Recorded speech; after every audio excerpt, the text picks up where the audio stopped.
בשם השם נעשה ונצליח, שיעור תורה, ברוכים הבאים. We are back on our Wednesday night Stumpthe Rabbi Shiur, where after a little bit of Dvar Torah, B'ezrat Hashem, you guys will ask some questions, and Kadosh Baruch Hu will give us the answers, B'ezrat Hashem. Tonight's Shiur will be for a refuah shlema for Rabbanit Levana bat Sarah, Rabbanit Sarah bat Levana, Rabbi Ephraim ben Shulamit, Avigail bat Surya, Yitro ben Avraham, Talia bat Sarah, Orit bat Ilana, Michal bat Yael, Stefan ben Katarina,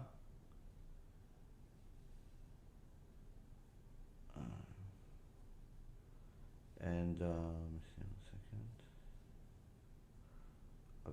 Yeah, so I said already. Liora bat Avraham and Tinok ben Pinchas, and also for a Atzlacha Rabba for Shaul ben Farzane, Oshri ben Doris, Gabi ben Doris, Elad ben Doris, David ben Nesriya, Yitro ben Avraham, Shaul ben Farzane, Marsha bat Julie, Ayla bat Marsha, Rachel bat Pala Parel,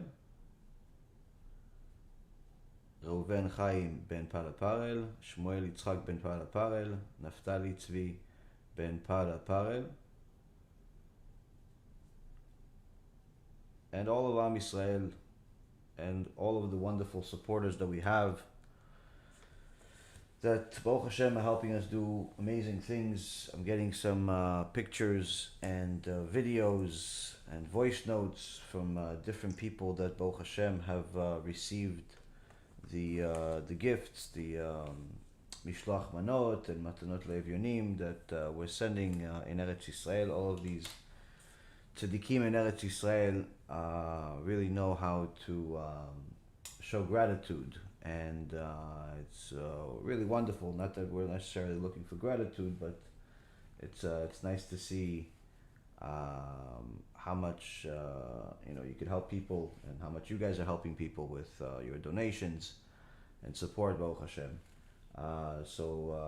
We have B'ezrat Hashem, our Purim is tomorrow. For some of you that are in different countries, it's in a matter of a few hours. You're already beginning the first part of Purim, which is the fast of Esther.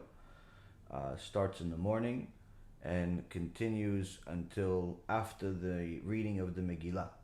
After the reading of the Megillah, even though the fast ends before the Megillah is read, the tradition is not to eat until after the reading of the Megillah, after you've heard the Megillah.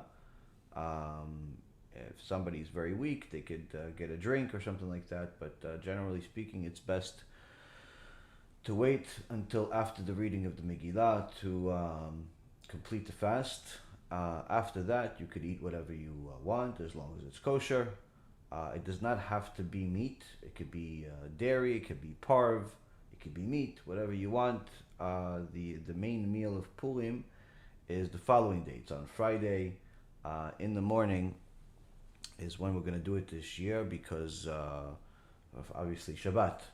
So the reading of the Megillah is a obligation on both men and women, and anyone that's above the age of 12 for women and 13 for men. But this year, Rav Yitzchak Yosef Sheikhye paskind that due to the coronavirus danger, that whether you believe in it or don't believe in it, agree with it, disagree with it, none of that really matters. There's a leniency that women do not need to go to the Bet Knesset to hear the Megillah this year. And that's why many Bate Knesset all over the world are not doing the typical reading, multiple readings of the Megillah, like they usually do every year, because typically a husband and a wife cannot attend shul at the same time and leave their kids home and so on. So typically most shuls have multiple readings, one after the other, with a little bit of a break in between to allow the people to arrive. But this year I've noticed that many shuls are not having that. They're not having the second reading on the Thursday night. Some are doing multiple readings for Friday, but the Thursday night readings, most of the places that I've seen, or really all the places that I've seen, are only doing a single reading because many women are simply not going to go, to hear the Megillah. You could read it from your chumash at home to your kids, to yourself. You could listen to it online if you'd like. It's not fulfilling the mitzvah, but nonetheless, if you enjoy the mitzvah, if you like the Megillah and so on, it's definitely good to do that. As far as the Megillah is read on Thursday night, then you go home, eat, relax, do what you need to do, is try to study as much Torah as you can.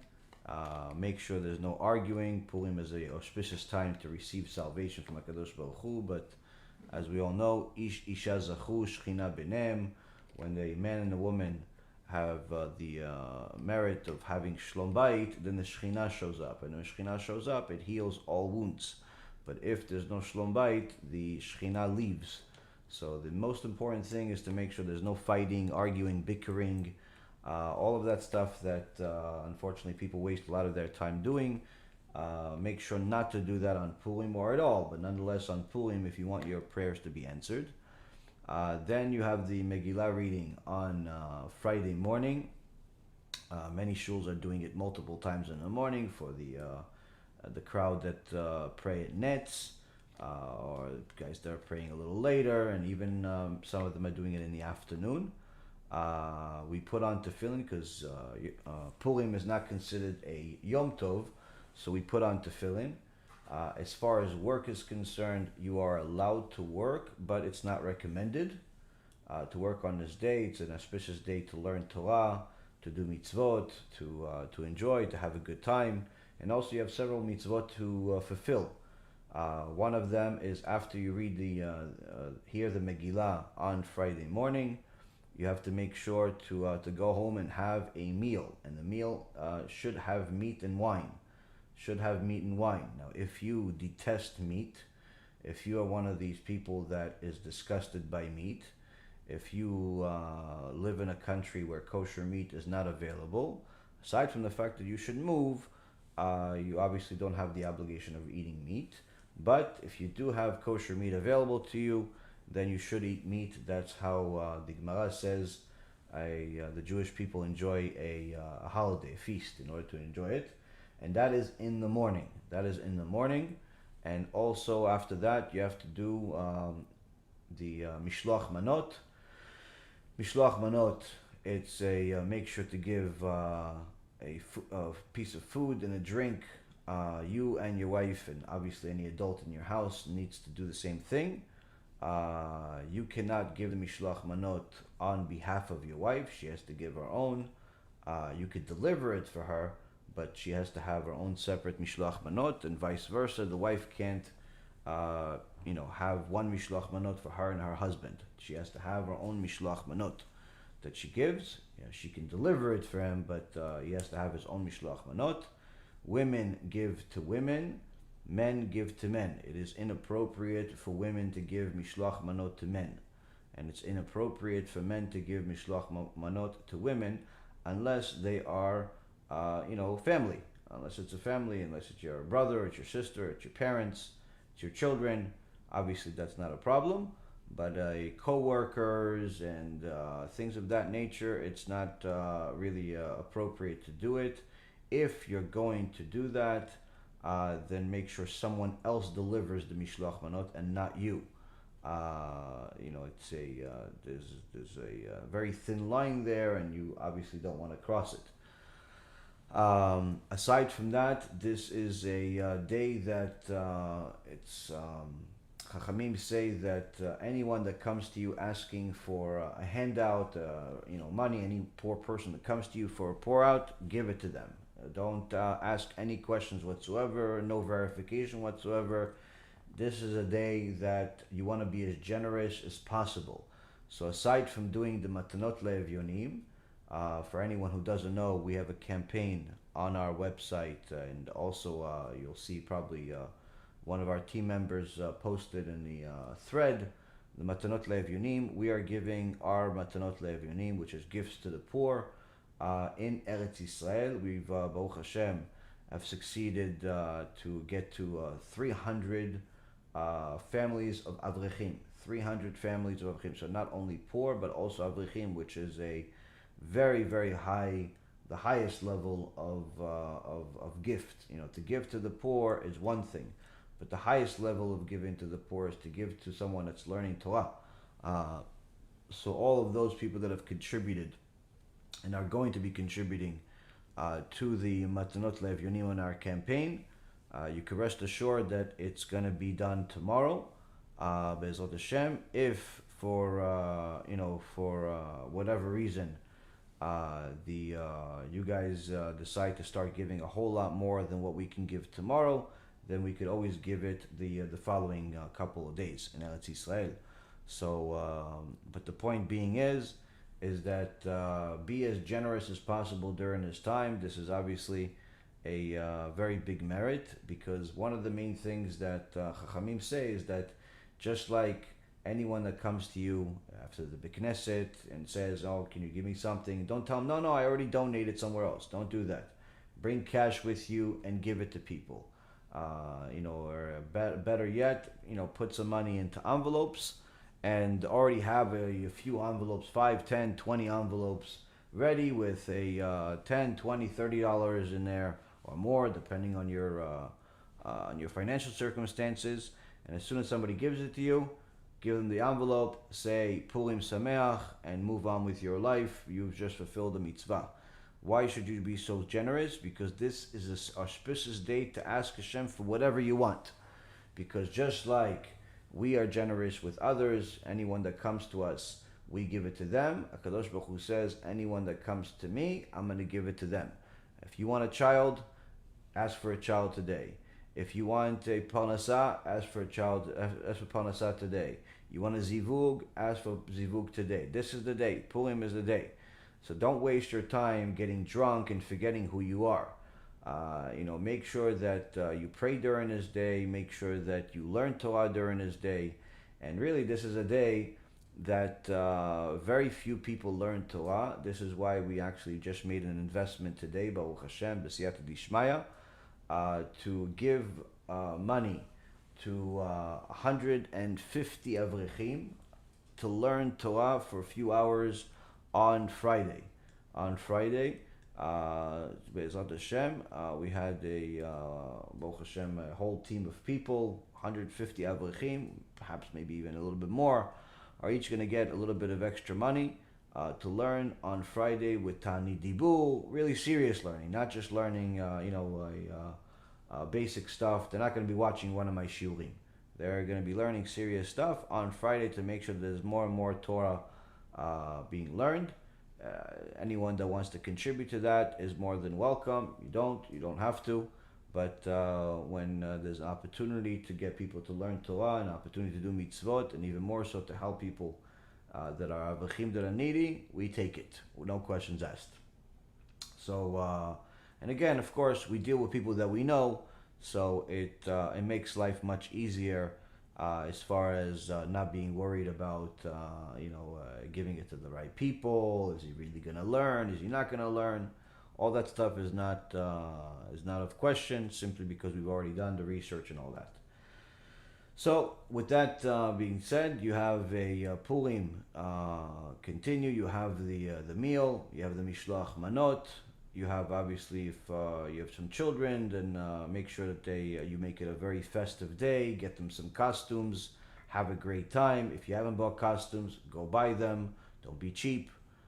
Make sure your kids enjoy the holidays. If your kids do not enjoy the Jewish holidays like it's the greatest day that the world has ever had, then your kids are not going to want to be Jewish when they grow up. You have to make sure that the kids enjoy the holidays. This is not a time to think about your investments or your job or anything else. You have to make sure to spend time with your kids, have a good time with them, and spend your money. Spend the money that you work for. This is what money is for. Money is for you to invest it into mitzvot. So get the kids some holidays, some costumes. If you want to get yourself a costume, by all means, there is some chachamim that discuss it, that there is a custom to get costumes. It's not an obligation, but make sure that your costumes are kosher costumes, meaning if your costume is provocative, don't wear it under any condition, even if somebody tells you that I'm going to give you $1 million. Do not wear a costume that's provocative. Don't wear a costume that's insulting. Don't be stupid. It's not a day to be stupid. A lot of people, for some reason, choose this day to be stupid, where they wear all types of awful costumes, whether it's dressing like a Nazi or like a prostitute or whatever it is. This is definitely not the day. Not the day to do it. If someone that is dressed like that, is in part of your community, and they ask you your opinion about what you think about their costume, you don't have to lie. You don't have to lie to them and tell them you like it. You could tell them that you don't think it's appropriate. You don't have to go to town on them, but you have to, you have to tell them that you like it. But also make sure that they're receptive, because sometimes people are so drunk they won't even remember what you're saying 5 minutes ago. So don't waste your time. But point is that it's if you're gonna wear a costume, make sure that you're wearing something fun, something funny, something that's most importantly kosher, and that's it. That's it. Have a good time. After that, get ready for Shabbat. To make sure that you after you have your meal, you give your mishloach manot. You take a nap in the afternoon for the guys to take a nap during the afternoon, and then wake up, and then obviously you fulfill the mitzvah at the Rambam Paskins that you don't know who Mordechai is, you don't know who Haman is. It's in essence just going to sleep. Take a sip of wine if you want beforehand, and then go to sleep. You don't have to get drunk to the point of forgetting your name. That's a mistake that people make. We have a video that we published a few days ago with several Gdolei Ador discussing this topic about over drinking, Rav Ovadia, Alav Shalom, Rav Gidon ben Moshe Sheichye, and others that have talked about excessive drinking and how it's forbidden and causes a lot of problems. This is not a day to make sins, Rabotai. It's not a day to make sins. If you can't learn Torah during that day, and if you can't learn Torah, at the very least, try not to make sins. It's not a day to make sins. Get ready for Shabbat. Enjoy Shabbat. Shabbat is normal Shabbat. It's another wonderful Shabbat that you have to enjoy, and that's it. That's the whole thing. Now, when it comes to Purim, Megillat Esther, I think that one of the most important lessons to learn, from Megillat Esther is that this is very much a tale of our lives, our modern lives today. Where you see certain things and certain people in the world today, and when you think about Megillat Esther, it's like, wow, there's really nothing new under the sun. There's really nothing new under the sun. One of the questions Chachamim ask is, how come Hashem's name is not mentioned a single time in the Torah? And the Chachamim respond that Hashem's name is mentioned in the Torah, in the Megillah, but not as Hashem's name, but rather anytime it's referring to the word Melech. Anytime the word Melech, king, it's really referring to HaKadosh Baruch Hu, meaning that Hashem is hidden in the Megillat Esther. But nonetheless, the Megillat Esther is a part of the Tanakh, it's part of the Torah, so much so that the Chachamim say that once the Mashiach comes, the prophets and the writings will not be valid, and the Megillat Esther will still be read every year, will still be valid. What does that mean? Obviously, we know that every word in the Torah, including the Tanakh, is always valid. So what does that actually mean? What it means is that if, let's say, there was a circumstance where at the time of Mashiach, we would have to pick either Megillat Esther or the writings and the prophets' writings in the Tanakh, Megillat Esther takes precedence. Of course, Megillat Esther is going to be read every single year, but including after the time of Mashiach, because it'll always be relevant even at that time, even at the time of Mashiach. Whereas the prophecies about the days of Mashiach are not going to be as relevant anymore. Of course, there's always going to be things to learn, but the point being is that's what the Chachamim is trying to refer. So why is the Megillat Esther so relevant? That's really the big question. This week we had a couple of shiurim where we had our Jewish Ashkafa shiur based on the writings of the Chazon Ish, and we had our Ikvita de Meshicha shiur based on the writings of Rav Elchanan Wasserman. And one of the things that we see is that the more and more we learn from the Chachamim, we see that when Shlomo Melech says there's nothing new under the sun, he's also referring to the fact that whatever writings you see the Chachamim write, it's not necessarily that they're bringing something new, but rather something that already exists, just in a different way. So you see that all of the writings, whether it's the Chazon Ish, or it's Rav Wasserman, or it's Rav Ovadia, or it's any Chacham that has Yirat Shamayim, that is teaching Torah Emet, you'll always see that it all connects. In the writings of the Chazon Ish, we saw this week that the Chazon Ish is trying to tell us that it's very important for a person to, in their process of doing tshuva, to get to the point of working on their character traits to the extent of feeling disgust towards undue frivolity and passing pleasures. Geol nefesh le'olelut v'tanugei evel. So this is really interesting that not only he says this, but he says it this week that we're reading it. As you obviously see, everything is from HaKadosh Baruch Hu, designing everything at a precise time, because what does this have to do with Megillat Esther?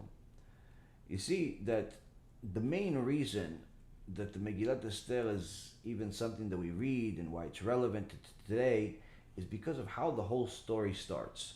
Megillat Esther starts, Achashverosh is king, he rules all over the world. He, as Rav Ephraim mentioned in his commentary on Megillat Esther, the Gemara in Masechet Sanhedrin says that Achashverosh is from the descendant of Ham, and he is from Cush. He was a black man that came from Cush, came from Africa, and Haman came from Hodu, came from India, and thereby we see that's why it says that Achashverosh's kinghood was from Hodu at Cush, from India until Cush, from the kinghood and the power of Haman, all the way to Achashverosh. Some can say that that's because at some point in the whole parasha, in the whole Megillat Esther, that after 9 years after the story began, when Haman was given the position of power, the Midrash Shmuel is saying actually that Haman became more powerful than Achashverosh himself. In fact, the Midrash Shmuel says that Hashem's name is hidden so deeply during that time that because Am Yisrael sinned, that Hashem in essence made Haman more powerful than him. Obviously, there's nothing more powerful than HaKadosh Baruch Hu, but the Midrash Shmuel is saying, and I've heard this from Rav Biderman, that it's what happened here is that HaKadosh Baruch Hu hid himself so much that the Jews were in such trouble that it seemed as if Haman can do whatever he wants, say whatever he wants, and that would be so. That would be so. And of course, HaKadosh Baruch Hu had mercy on us, like He always had from the beginning of creation, and saved us before it was too late. But nonetheless, that wasn't before we did serious tshuva and changed the decree. Now, how did this all start? This all started when Am Yisrael could not control their desires, cannot control their desire to be like the Goyim, cannot control their desire to enjoy some good food, cannot control their physical addictions, and ended up going to the feast. Ended up going to the feast by Achashverosh. Now, here we see that the Chazon Ish says that this feast is very much what he's talking about that we need to do tshuva for. That's what we did tshuva for in Purim. And he says if you want to do tshuva, you have to fix your desires. If you're an addict to any one particular physical thing in the world or another, whether it's money or it's a women, men, it's a food, otherwise, this is one of the things you have to do tshuva for very seriously, because this is what got us in trouble in the first place during Purim. To the and you see this today many times. People that are, for all intents and purposes, kosher Jews, Orthodox Jews, they keep Shabbat, they keep Kashrut, they keep this, they keep that. And then you see them showing up as or advocating or promoting or starting, well, what are we doing? Oh, we're going to have an exotic kosher food event. We're going to eat food from such and such country. We're going to eat this, we're going to eat that. And many times these people find different types of exotic food that's that is kosher, or at least they hope it is, and they celebrate it. Now, of course, sometimes when they do such things, their actions are questionable, and why are they even taking so much risk? Like this group of Jews in England not too long ago took the locusts that they got, and they said these are the locusts that are mentioned in the Torah that are kosher, that the Yemenites eat, but all the other traditions don't eat. And they started frying these locusts, these bugs, and so it's kosher. Well, if you're Yemenite and you know exactly which one is which, and it's in your tradition for the last 3,000 years, then no one's going to say anything about it. But you're some Ashkenazi or Sfaradi, and you're starting eating locusts, the question is, are you really sure? Because if you're not, if you're making a mistake here, you have a very, very serious problem on your hand. But even more than that, why are you doing this? Why do you need to eat this exotic food? Why do you need to eat this such unusual food that you're eating?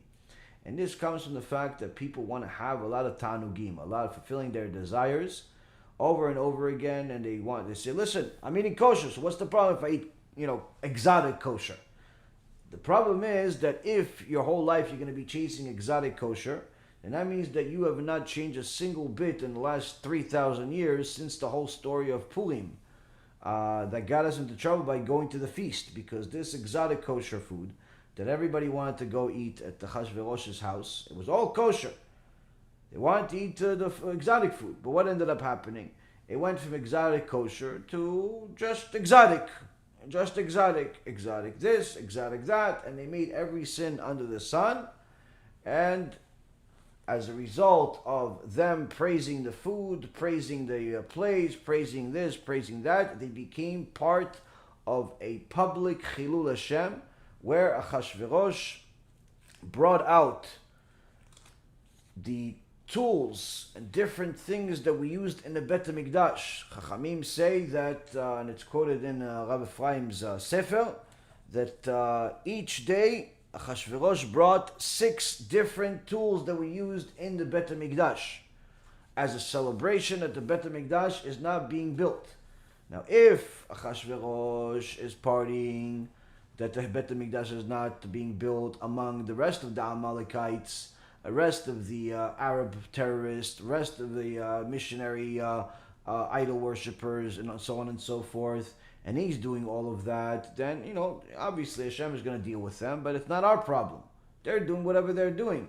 But when you have Jewish people in that same party that celebrating that the Bet HaMikdash was not built, and on top of it, they're eating non-kosher food, and they're now with non-kosher women, and so on and so forth, HaKadosh Baruch Hu got very, very angry.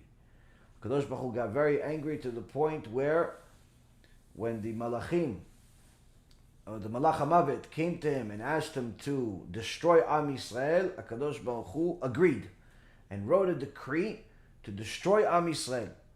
To destroy Am Yisrael, Hashem Yishmor. But he didn't do it right away. The story continued for another 9 years. Hashem gave Am Yisrael 9 years to wake up and see and realize that they've done wrong and do tshuva. And since they did not, the story continued to the point where Haman got into power and almost destroyed all of us.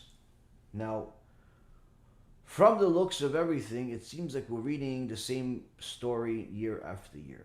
But anyone that studies the Megillah Esther and looks at the different midrashim and the different stories there sees that the story is more and more relevant to our day-to-day life because of the other things that happened behind the scenes, where you see that it's not what it seems. It's not what it seems.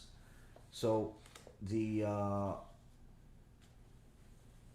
Rabbi again, Alav Shalom, he in his Sefer, that's part of the collection of Rabbi again's books that came from his lectures and were translated to English.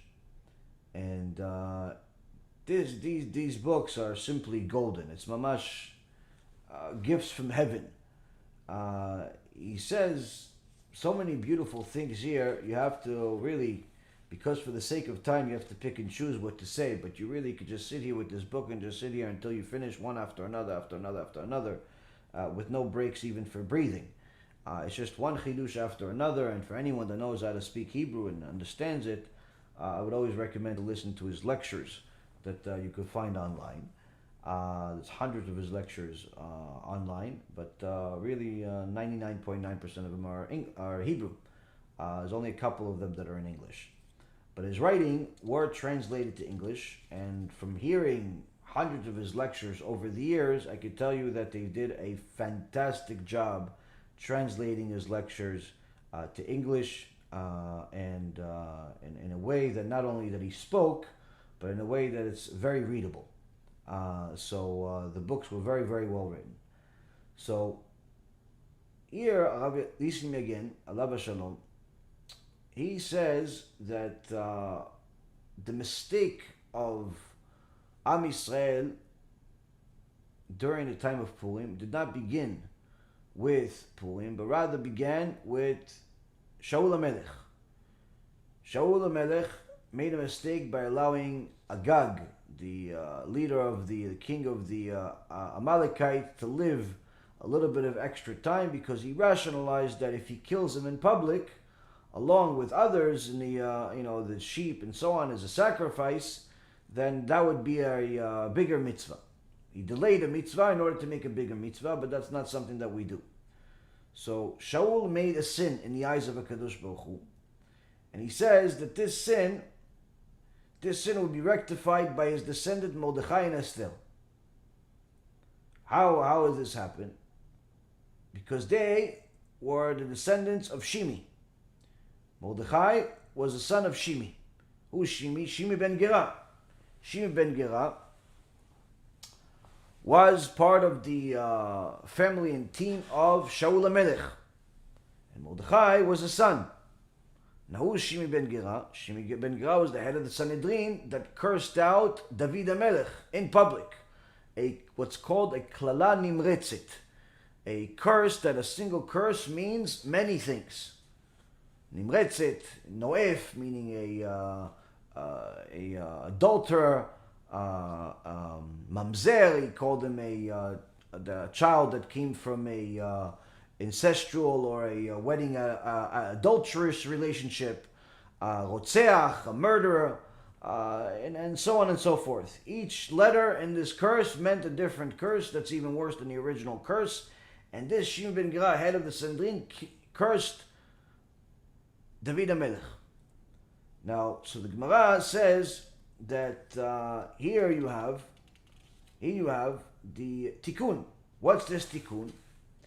This Tikkun is that Shaul made a mistake, but his mistake, because he was a tzaddik, was corrected by his descendant. Why did he? What did Shaul do? Shaul, in essence, used his rational, his common sense, to do a mitzvah which you're not supposed to do. That's a way that you're in essence showing you're despising Hashem's mitzvot. You're not listening to Hashem.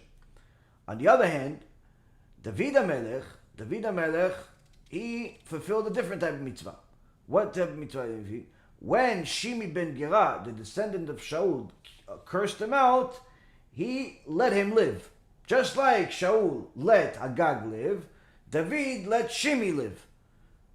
And because he let Shimi live, it brought the salvation to Shaul, it brought the Tikkun to Shaul, and you see that we have salvation. So now, on one hand, Shaul allowing Agag to live is a sin. Being merciful to him was a sin. On the other hand, the mercy that David HaMelech showed was actually a mitzvah. A mitzvah showed his humility, showed his understanding, and after he did this, Hashem made him the fourth part of the Merkava to carry his Shekhinah, Avraham, Yitzchak, Yaakov, David. Because when he cursed him out, one of his soldiers said, "Let me just kill this dog for your highness that's cursing you." And he says, "No, he's not cursing me. Hashem is cursing me."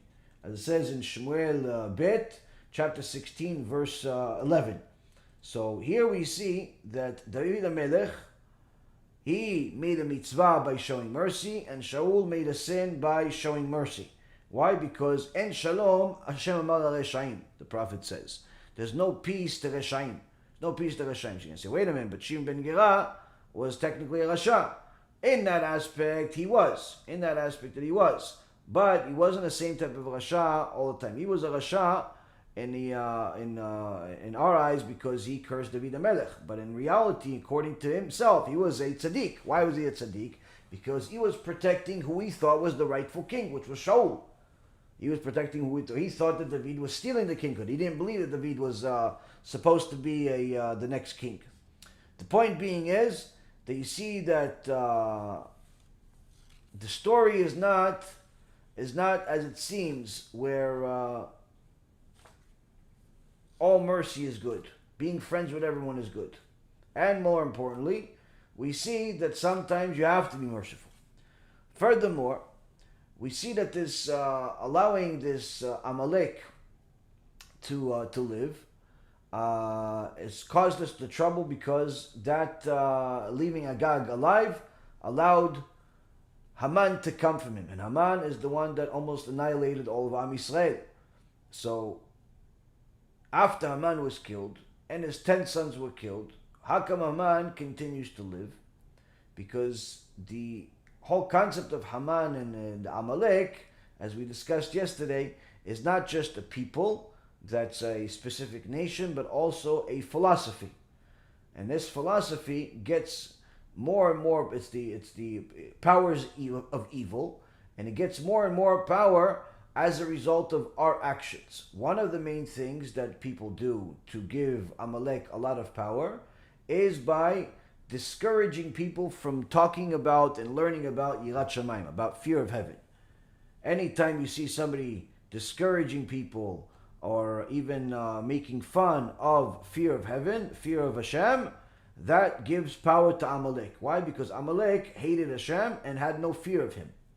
And that's in essence the mitzvah of Amalek, is to destroy Amalek once and for all, to destroy all of the people that talk against Yirat Shamayim. Another thing that we learn is that gives Amalek power is that when Jews cheat the Goyim in business, after we learn some rules about honest business in the Torah, the very next verse talks about the mitzvah of destroying Amalek. So Rashi over there says, from here we learn that Amalek gets more power as a result of our sins of Chilul Hashem by cheating and overcharging the non-Jews. So all of these people that are in the cash advance business, that are overcharging Goyim and claim that it's honest business because they came to you and they signed the paperwork, all of those people that are selling used goods as new, all of those people that are cheating their customers in commissions, all of those people that are doing all types of businesses and cheating the public. And of course the public is mainly Goyim. You should be proud of yourself. You are the supporter and the empowerer of Amalek. You are the empowerer of Hitler. You are the empowerer of Nazi Germany. You will cause people to die. So you should be proud of yourself that as you build your bank accounts, you're also going to build body counts. You're going to kill a lot of people as a result of your act. And we pray for you to die every single day because you are a destruction to our nation, even if you are a rabbi. Why? That's what Torah says. That's what Torah says.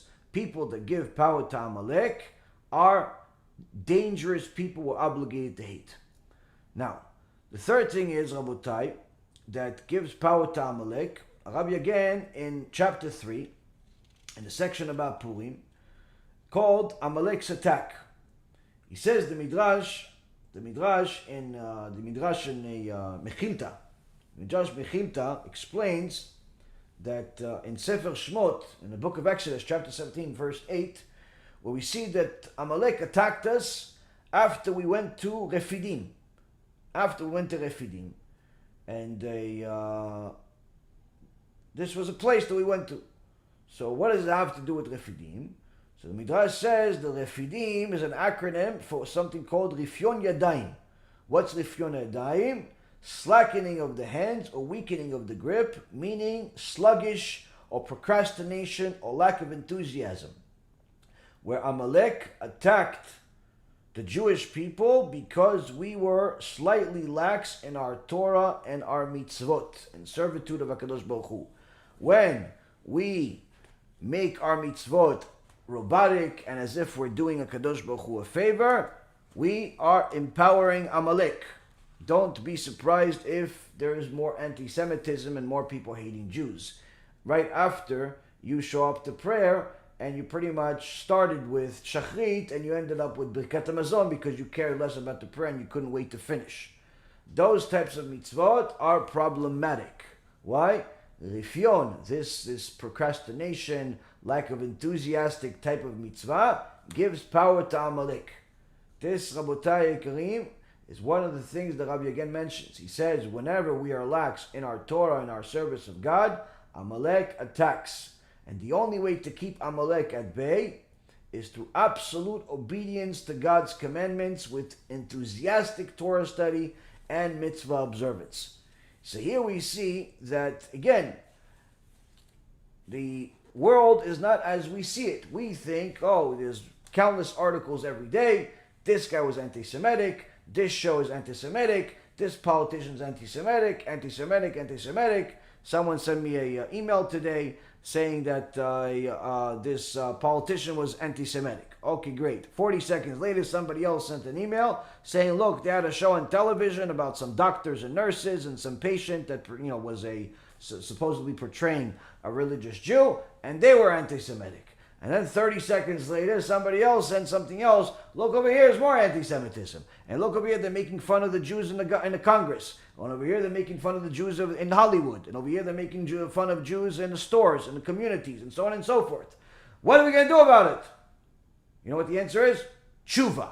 That's what you do about it. Why? The only reason why they're allowed to be anti-Semitic is because we have not done tshuva. We are lax in our mitzvot. Unfortunately, most Jews don't even keep Shabbat, so it's not even lax. They don't even keep the mitzvot. This all gives more and more strength to Amalek. The whole issue of anti-Semitism is not going to be solved as a result of people's protests and email campaigns and articles.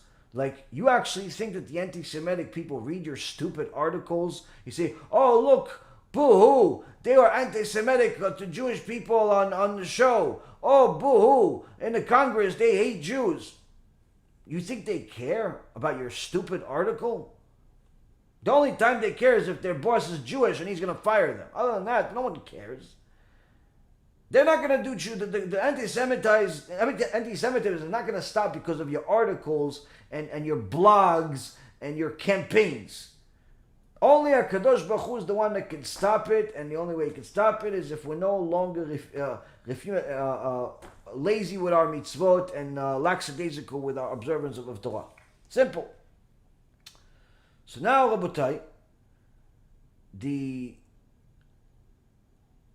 interesting thing is that Haman, for a long time, once he got to power, he was doing what's called a lottery. And in Persian, it's called Pul. And from there the name Purim comes. He was doing a lottery of what day to annihilate the Jewish people. And Rabbi again says that this Rasha Haman every day would do a new lotto. But one of the Malachei HaSharet would interfere with it day after day, so he doesn't come up with an actual day to annihilate the Jewish people. So the Midrash in Yalkut Shimoni and also in Esther Rabbah says that when Haman was casting these lots from day to day, the master of the universe was approached constantly by the different angels. Why? Because when Haman initially decided, let's do it on Yom Rishon, on Sunday. So the angel for Sunday came to HaKadosh Baruch Hu and said to HaKadosh Baruch Hu, Master of the universe, on the first day you created the heaven and the earth. You gave the Jewish people your covenant of circumcision and the Torah, and said, if not for my covenant day and night, I would not set the laws of heaven and earth. So before you destroy the Jewish people, destroy heaven and earth then. Meaning, you can't pick me to be the day that you destroy the Jewish people. Look how much good you did on my day. You created the world, you created the heaven and the earth, you gave the Torah, you did the Mitzvah of circumcision. All this stuff happened on my day. Why should I be the day that you destroy the Jews? If you're already going to destroy the Jews, destroy what you did before that was good. Destroy the heaven and the earth. Okay, so the lot was rejected. Haman was not allowed to destroy Am Yisrael on Yom Rishon. Oh, next lot he got Monday, which is Yom Sheni, second day of the week. So the angel of Monday, came to HaKadosh Baruch Hu and said, on the second day, HaKadosh Baruch Hu, you separated the upper waters from the lower waters. And the Jewish people were separated from the nations of the world. And you told them in the Torah, I separated you from the nations to be mine. And it says in Vayikra chapter 20, verse 26. So before you destroy the Jewish people, turn over the upper and the lower waters. Meaning, HaKadosh Baruch Hu, why are you going to destroy the Jewish people on my day? Why? You look how much good you did on this day. You split the ocean into 12. You separated the Jewish people from the Goyim. You made them your own people. It's you did so much good things. You separated the waters, upper heavens, upper waters and lower waters. If you're going to destroy the Jews on this day, then go back all the way to the beginning. Bring back the upper waters and lower waters together. Destroy the world in so many words. Okay, so Monday was not a day that he was allowed. So Tuesday, Yom Shlishi. On the third day, the angel of the third day comes to HaKadosh Baruch Hu and he says, you created plant life, from which the Jewish people separated their maaser, their tithes, and take the lulav and the etrog on a Sukkot festival. If the Jewish people don't exist, how will plant life exist? HaKadosh Baruch Hu, plant life was created on my day. And who's the one that sanctifies the plants? Only the Jewish people. They're the ones that use it for your mitzvot of Sukkot. If no one's going to fulfill this mitzvah, there's no point for plants. No point for plants. What's the whole world for? So don't destroy the Jewish people on my day because it doesn't make any sense. Okay. Wednesday came to HaKadosh Baruch Hu and says, HaKadosh Baruch Hu, on the fourth day you created the sun, the moon, the stars, to which your children are compared. If the Jewish people don't exist, how will the heavenly bodies exist? HaKadosh Baruch Hu, you created all these heavenly bodies. And what are these heavenly bodies? Did you create them for no reason? No, the Torah Beforeshet clearly says that Hashem created the moon, the sun, specifically for timing. Why timing? So the Jewish people know exactly when to fulfill their mitzvot. We're not like the other religions that have our mitzvot done at different random days. We have our mitzvot specifically at specific times. A Pesach will always be during the spring. No question that. Why? It's a mitzvah in the Torah. How do we know what the spring is? We have the sun and the moon, we have a timing, we have a new month, and so on and so forth. And the Gemara, Masechet Rosh Hashanah, goes into a whole precise calculation that's more precise than what NASA was able to find over 3,000 years later of the exact rotations of the moon, how much it takes, what's the minimum, what's the maximum, and so on and so forth. So, the Wednesday came to HaKadosh Baruch Hu and said, no, it's not fair that you're going to destroy the Jewish people unless you're going to destroy the sun and the moon. Thursday came to HaKadosh Baruch Hu and says, HaKadosh Baruch Hu, on the fifth day you created the birds, the cattle, of which you commanded that sacrifices be offered to reconcile you with mankind. If the Jewish people cease to exist, who will offer sacrifices to you? Hey, look, you created all these animals for what? So they can offer you sacrifices. Even more so, Jewish people are the ones that sanctify the animals. They're the only ones that can elevate the animals as far as their nefesh. If there's a tikkun in there, there's a gilgul, a reincarnation in it, only if it's slaughtered in a kosher way is this animal rectified, or if it's used as a sacrifice. If the Jewish people don't exist, there's no purpose for animals. Go destroy all the animals then. So the next day, Friday, comes to HaKadosh Baruch Hu. On the sixth day, he says, you created mankind, of which the Jewish people are the essence, as it is written in a Sefer Yechezkel, Ezekiel chapter 34, verse 31. You are man, I am your God. The Gemara says that Am Yisrael is called Adam, and Umot Olam are not called Adam. What is Adam? Tzaddik. Am Yisrael is called Adam. Not that the rest of the nations are not humans. We're not prejudiced against the other nations, but rather that Am Yisrael is the chosen people that have a different description. According to HaKadosh Baruch Hu, they're the highest level of humanity. There is man, and then there's a Jew. And I'm talking about a Jew that's Shomer Torah and Mitzvot. A Shomer Torah and Mitzvot is higher than a natural, a regular human being. But a Jew that is a not Shomer Torah and Mitzvot, if he's doing it knowingly, he's lower than an animal. So that's why he's really technically, according to the Gemara, Masechet Pesachim, he's not even allowed to eat meat. Why? Because the animal is better than him.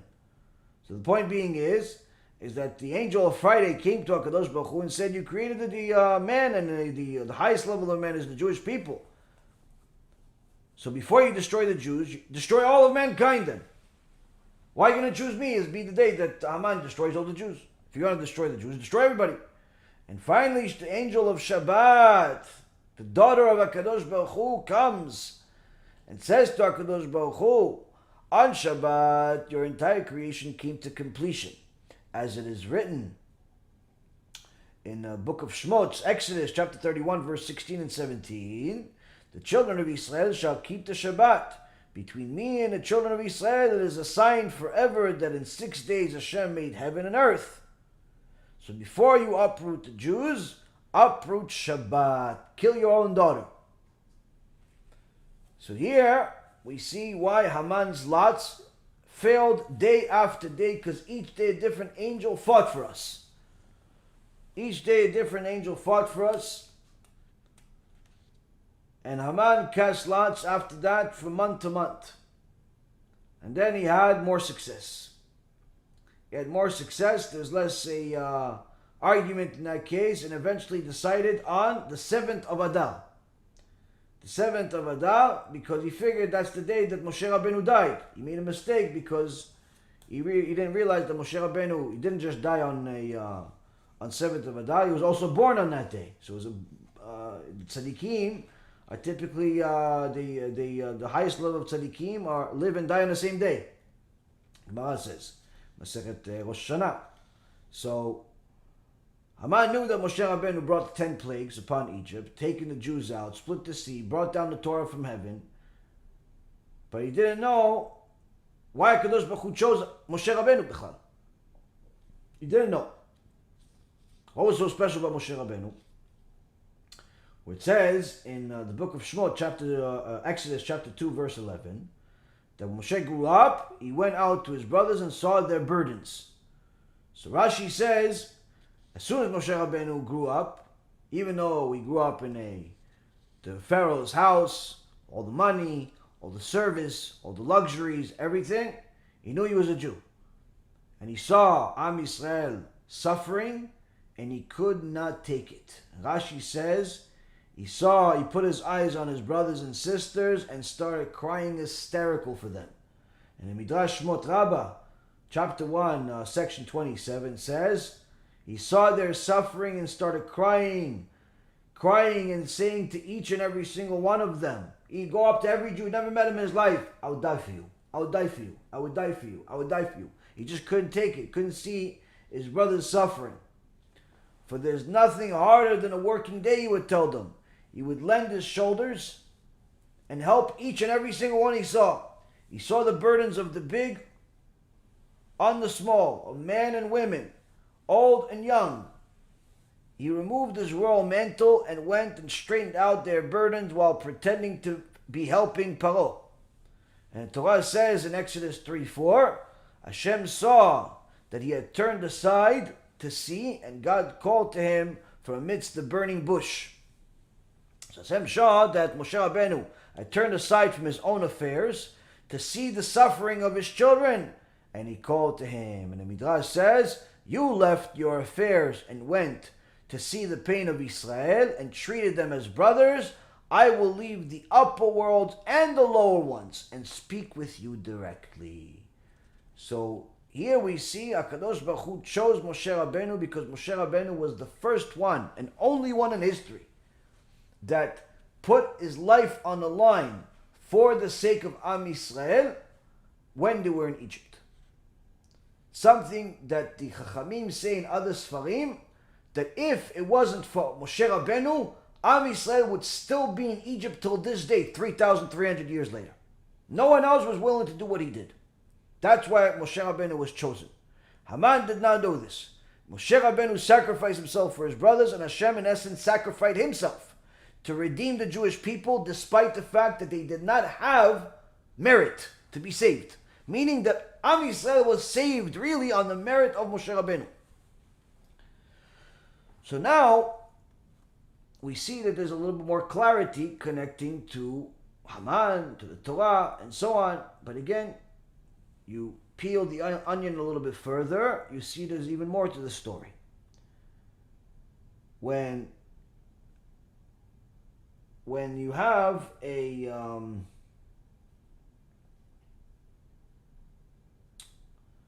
Yisrael in Egypt as slaves, initially we were doing good. Yosef HaTzadik was there. But then later on we turned into slaves.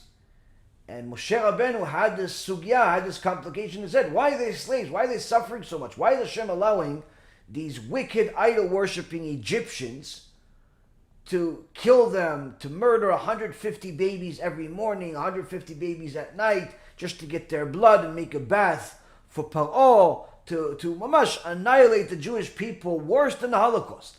Why is Hashem allowing this to happen? That's what Moshe Rabbeinu was asking day and night. Day and night he was asked this question. But then after he killed the Egyptian that hurt the Jew, he saw two Jews fighting. And when he got involved and told the Rasha that had his hand in the air, about to hit the other one, which we learn is the Datan v'Aviram, the two Reshaim that were Reshaim from the beginning until the end when they died, along with Korach and the rest of his followers. But this Datan v'Aviram that were fighting, Moshe Rabbeinu discovered why Am Yisrael as a nation is in Egypt suffering, once and for all. Where it says, what we all read every single year, in Exodus 2:14, that he tells them, why are you hitting the guy? Why are you about to hit him, you Rasha? Because from there we learn, even if you have your hand in the air, to about to hit another Jew, you already decreed a Rasha according to the Torah. You don't actually have to hit somebody to be called a Rasha, to be called wicked. So then they answer him, do you intend to kill me like you killed the Egyptian? And then suddenly the verse goes completely to left field. I will inform on you to Paro. And the verse continues, and Moshe was frightened and said, in truth, the matter is known. So here we see that these two people that are fighting, Moshe Rabbeinu is trying to help them. And instead of them saying thank you, they say, no, we're going to write on you to Paro. And from there, Moshe gets scared suddenly. He's a warrior. He's scared of these two yo-yos. Why is he scared? It says he's scared because now the matter is known. How is it known? They haven't gone to Paro yet. Now, the commentaries say that eventually they go to Paro, and Paro chases after Moshe Rabbeinu. But at that moment that the matter is known, Paro doesn't know. So what's known? So the Midrash Shmot Rabbah, chapter 1, section 30 and 31, says the following. It says, at that moment that the Tan ve'Aviram said that they're going to go and tell on Moshe Rabbeinu, their fellow Jew, they're going to tell to the Goyim. At that moment, Moshe Rabbeinu understood why the entire Jewish people were suffering. The agony, the rape, the murder, everything that was happening there. The rape only happened to a woman named Shulamit. But the point being is, all of this was happening, and he knew why finally. That matter was known. What was happening? It filled him with fear after he found this out. And it should fill us in fear when we find out what this actually means.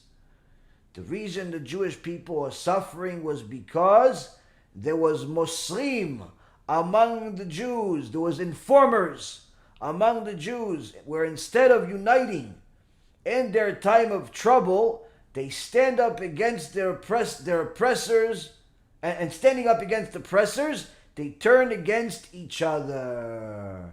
Instead of uniting as Jewish people to help each other out, they go tell the police that their neighbor is not wearing a mask. Hold on a second. A mask? No, he didn't say mask.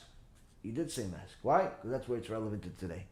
Instead of uniting because of the trouble that we have with coronavirus and everything else, they go tell the police, they go tell the government, they go tell the authority about each other that they're praying with the minyan. They go tell about each other that they're cheating in taxes. They go tell about each other they're not wearing a mask. They go tell about each other that, he's teaching Torah that's too critical to the people, and he's an extreme speaker, and all types of nonsense. Moshe Rabbeinu says this scared him much more than Paro. Why?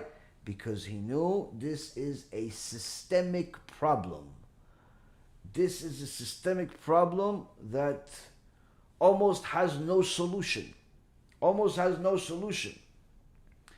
Now, after he saw this, he saw that there's informers, there's Muslim among the Jewish people. We then see that Moshe Rabbeinu runs away and HaKadosh Baruch Hu speaks to him from the burning bush. And there are several midrashim also in a Kliyakar, in a Gemara, and other places that talk about this bush. It said it was a thorn bush. The bush was a thorn bush. So why do the Chachamim want us to think it is a thorn bush? So Rav Ephraim Shiur mentioned in his write-up on Parashat Mishpatim a few weeks ago, he brought up the Gemara in Bava Kama. Gemara in Bava Kama, page 68, Eneo Rabbi Yonatan, אין פורענות באה לעולם, אלא בזמן שהרשעים בעולם. אם יש אנשים שעושים עבירות מגיעות הצרות, ואינה מתחלת אלא מהצדיקים שנאמר כי תצא אש, אש זו הפורענות, המחלות, האיסורים, הצרות, הפיגועים, ומצאה קוצים, קוצים אלו הרשעים. מתי אש יוצאת? בזמן שהקוצים מצויים. So here the Gemara says that the trouble, the turmoil does not come to the world other than when there are wicked people in the world. When these wicked people make sins, the problems begin, because these troubles don't start with tzaddikim, but rather starts with the Reshaim. So it says, what are these Reshaim? These Reshaim are referred to as kotzim. Kotzim is thorns. So the Kli Yakar that's mentioned by Rav Yagin explains that why did HaKadosh Baruch Hu speak to Moshe Rabbeinu from a thorn bush? Because he says that the thorn bush was burning in the fire, but the thorn bush was not consumed. So the Kli Yakar is explaining that the fire of suffering comes out of the thorn bush, because the Jews are hurting one another like painful thorns. The jealousy, the hatred, the dissension among each other are making the fire of the suffering burn each other. Instead of uniting in harmony, they crackle like thorn bushes. They speak Lashon Hara, and this is, Rabotai, the main reason why the Jewish people are suffering in exile until this day. That's why it says that the thorn bush is not consumed, because the troubles are not over. We keep saying Lashon Hara about each other. We keep saying bad things. There's still more and more people telling on each other, going against each other. He's this, he's that, all this different stuff, but for the wrong reason. If you're calling out someone because he's doing things that are against the Torah, that's one thing. You're protecting other people, that's nothing. But if you're doing it for your own sake, or you disagree, or this or that, you have a very serious problem. Why? You are the reason why the Jews are still suffering in exile, and the thorn bush is still burning.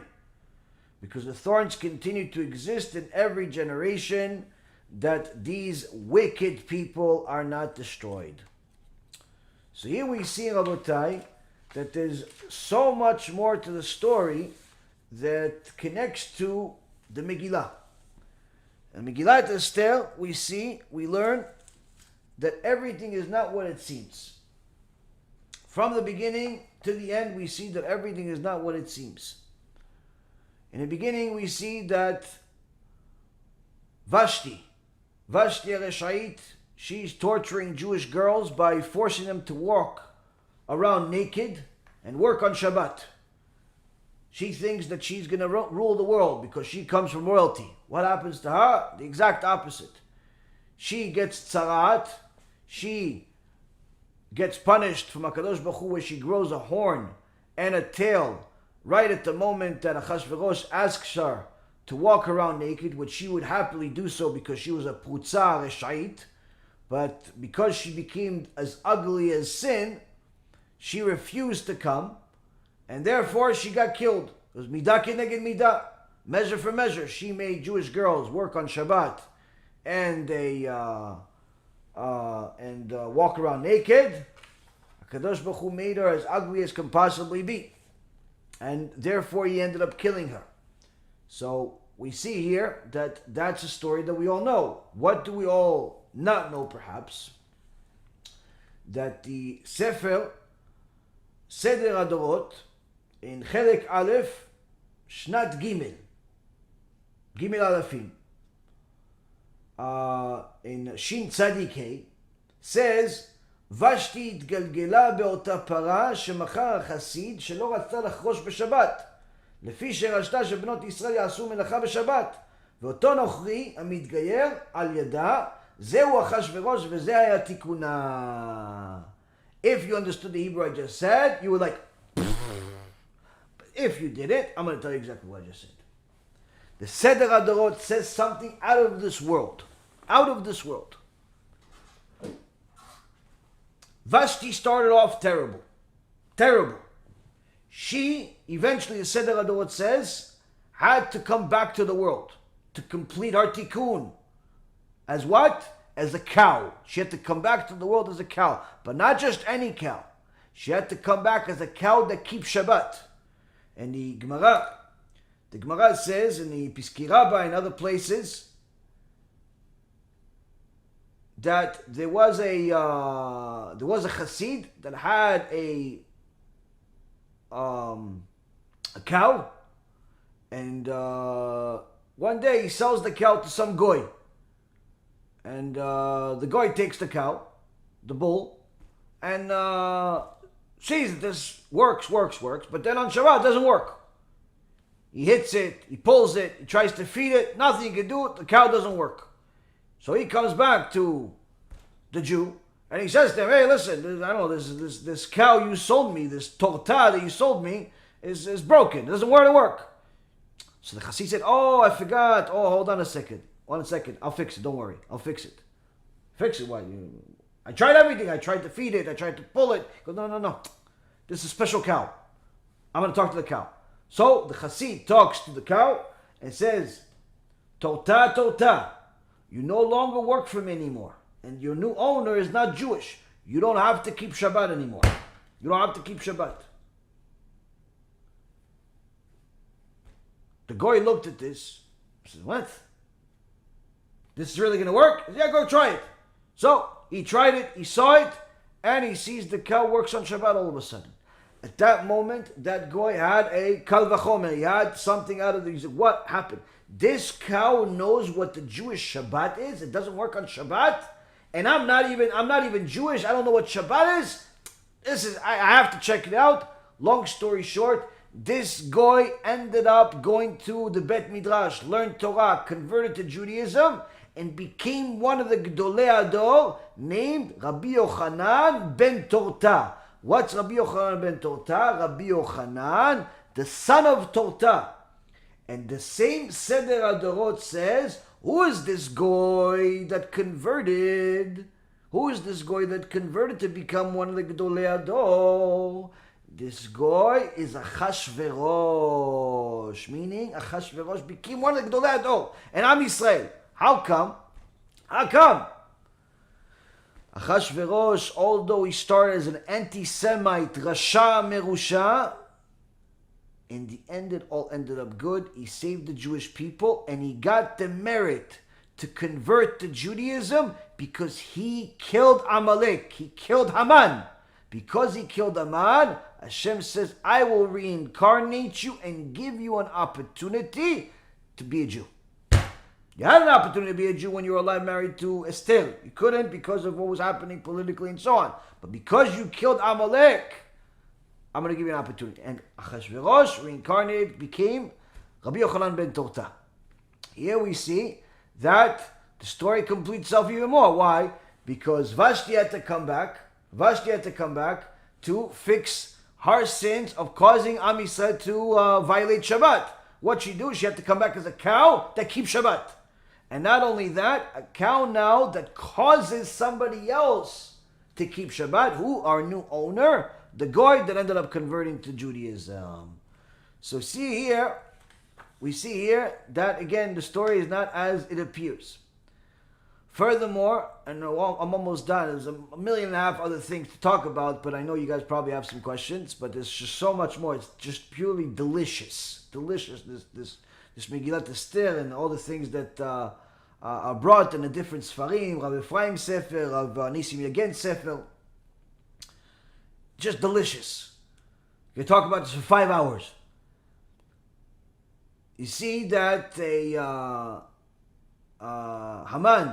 HaRasha had the whole world bowing to him, and Mordechai under no condition would pray to him, would bow to him with nothing. Now just so you know, the time of Megillat Esther is according to the Seder Adorot in Chelik Aleph in Shnat Gimel Alafim. It says there was the same time was where Plato, the famous philosophers, Plato and the Platon was around during the time of Mordechai. And no matter what Haman did, he couldn't get Mordechai to even recognize him, to pay attention to him, to nothing. In fact, every time he would come by him, all Mordechai would do would show him the bottom of his feet. Why the bottom of his feet? Because that before all of this happened, both Mordechai and Haman were generals in the army. And since Mordechai was a tzaddik, he taught his soldiers to be tzaddikim and to contain themselves and not be pigs. As soon as the food come, don't eat everything because you're going to need it over a period of time. So they had reserves. Haman was Amalek. Haman was a fat Indian guy that couldn't contain himself for anything. He saw a woman, he raped her. He saw food, he ate it. And so were his soldiers. His soldiers couldn't contain themselves. So what happened? They got a delivery of food. They finished everything. The next day, they didn't have any food. So he told Haman, no, give us food. He said, I don't have any food. So, listen. So his soldiers told him, if you don't give us food, we're going to eat you. You look delicious. You look nice and chunky and delicious. We're going to put you on a grill. So Haman got scared to death. He ran to Mordechai. He said, Mordechai, please help me. We're in the same army. Mordechai says, no, why would I help you? He said, because they're going to kill me. He goes, why do I care if they kill you? You're an idol worshiper. You have idols on you. You have some say his idol was in the shape of a swastika. Many of the Amalekites, the Nazis, obviously had the swastika, but others also mentioned that swastika. And even to this day, there are Hindus that love the swastika in a connection with Nazi Germany and so on. Apparently, it has something to do with Amalek. But the point being is that Haman begged Mordechai. Mordechai refused until Haman said, okay, you know what? I'll sell myself to you as a slave. I'll be a slave for you forever. He says, okay, fine. You'll be a slave. Where are we going to write it? He goes, I'll write it. Here. Give me something to write on. He goes, we don't have paper. What do you think? This is Staples over here? We don't have paper over here. All right, give me your shoe. And they wrote the contract that Haman is selling himself as a slave to Mordechai forever on the bottom of the shoe of Mordechai. And that's when Mordechai gave him food, saved his life. But that's also why every time Haman would pass by Mordechai refused to bow to him. Why? He says, you're my slave, I own you. You're my slave. Look, see the shoe? I own you. So we see here again, there's more and more to the story. Another thing that's very interesting is that at the end of the story of the Megillah, we see that Haman's daughter kills herself after she throws her waste, the filth that came out of her body, out of the window. She thought that she was going to throw it on Mordechai, but it ended up landing on her father, on Haman.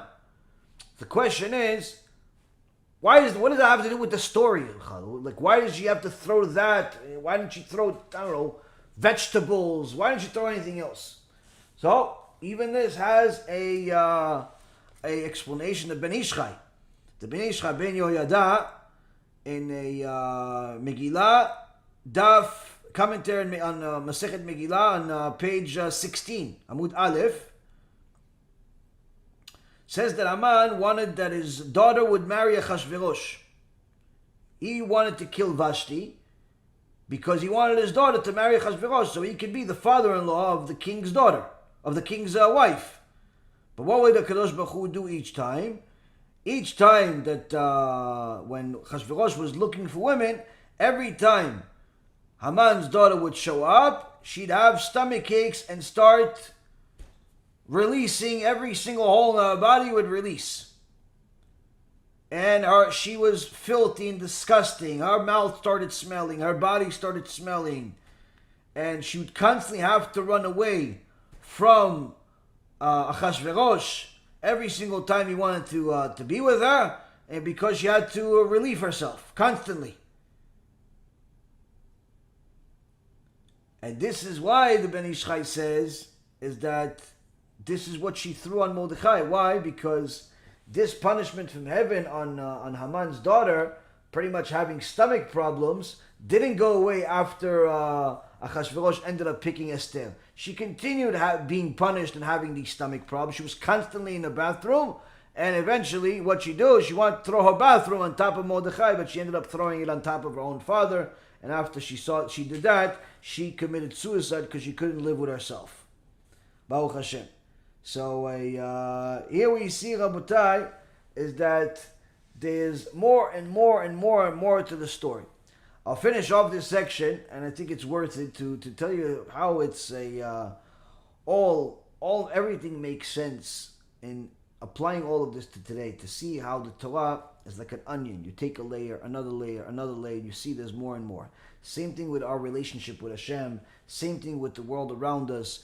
You can't judge things at face value. A lot of times people are judging different chachamim because they said one thing that they didn't like, or they agree or disagree with somebody's opinion or their opinion, and many times people ruin their own lives because they go against chachamim, they go against the Torah, it doesn't make sense to them, and so on and so forth. My Rav told me this, and I think that there's nothing more true than this statement. And he says, no matter how smart you are, when you are at your best, and he wasn't referring to me, but literally anybody, me included, anybody, any human being, when you are at your best, your logic is pure stupidity next to HaKadosh Baruch Hu's logic. When HaKadosh Baruch Hu says, my thoughts are not like your thoughts, that means that HaKadosh Baruch Hu doesn't even think in the same vicinity and avenue as us.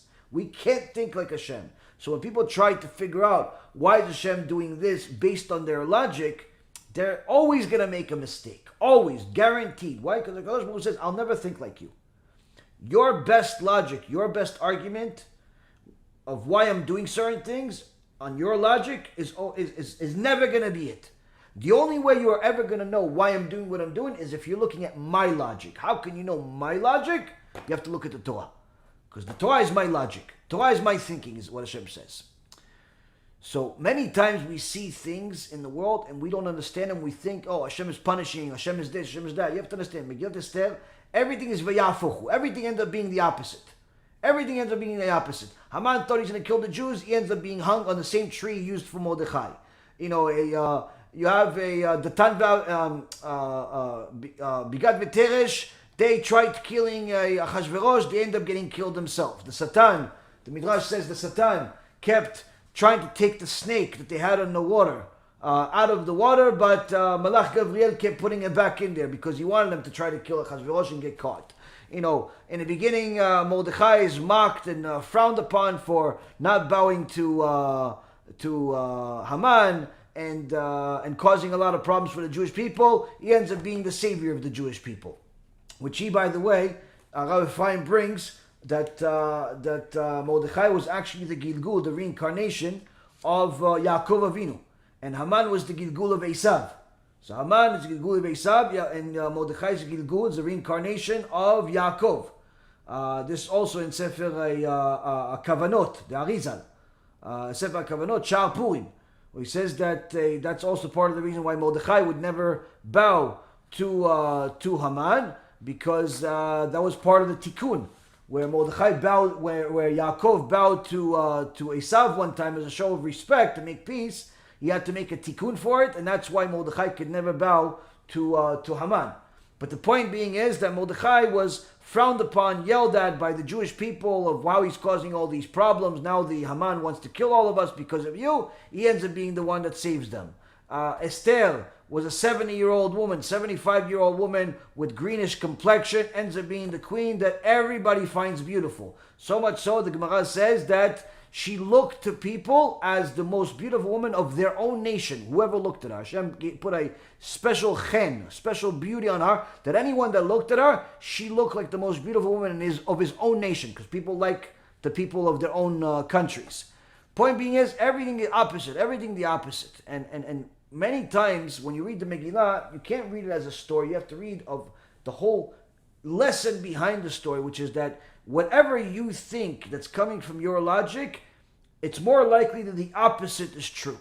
The opposite is true. When the Chachamim talk, they're not giving you their opinion, they're giving you what Da'at Torah is. They're giving you what Da'at Torah is, which is in line with Hashem's thinking, because that's how Hashem told us, that's how he thinks.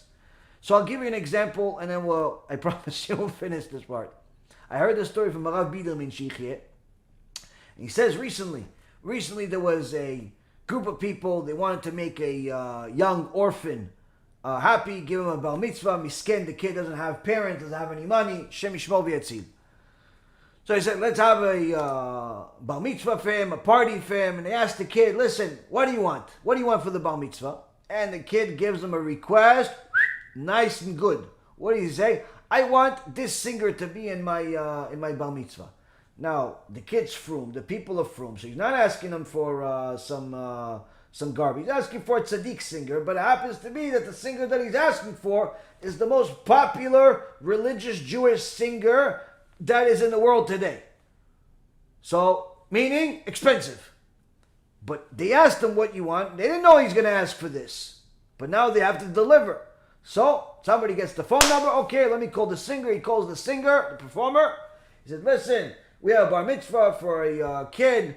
I want you to come. He goes, okay, sign my contract. No, there's no contract. What do you mean no contract?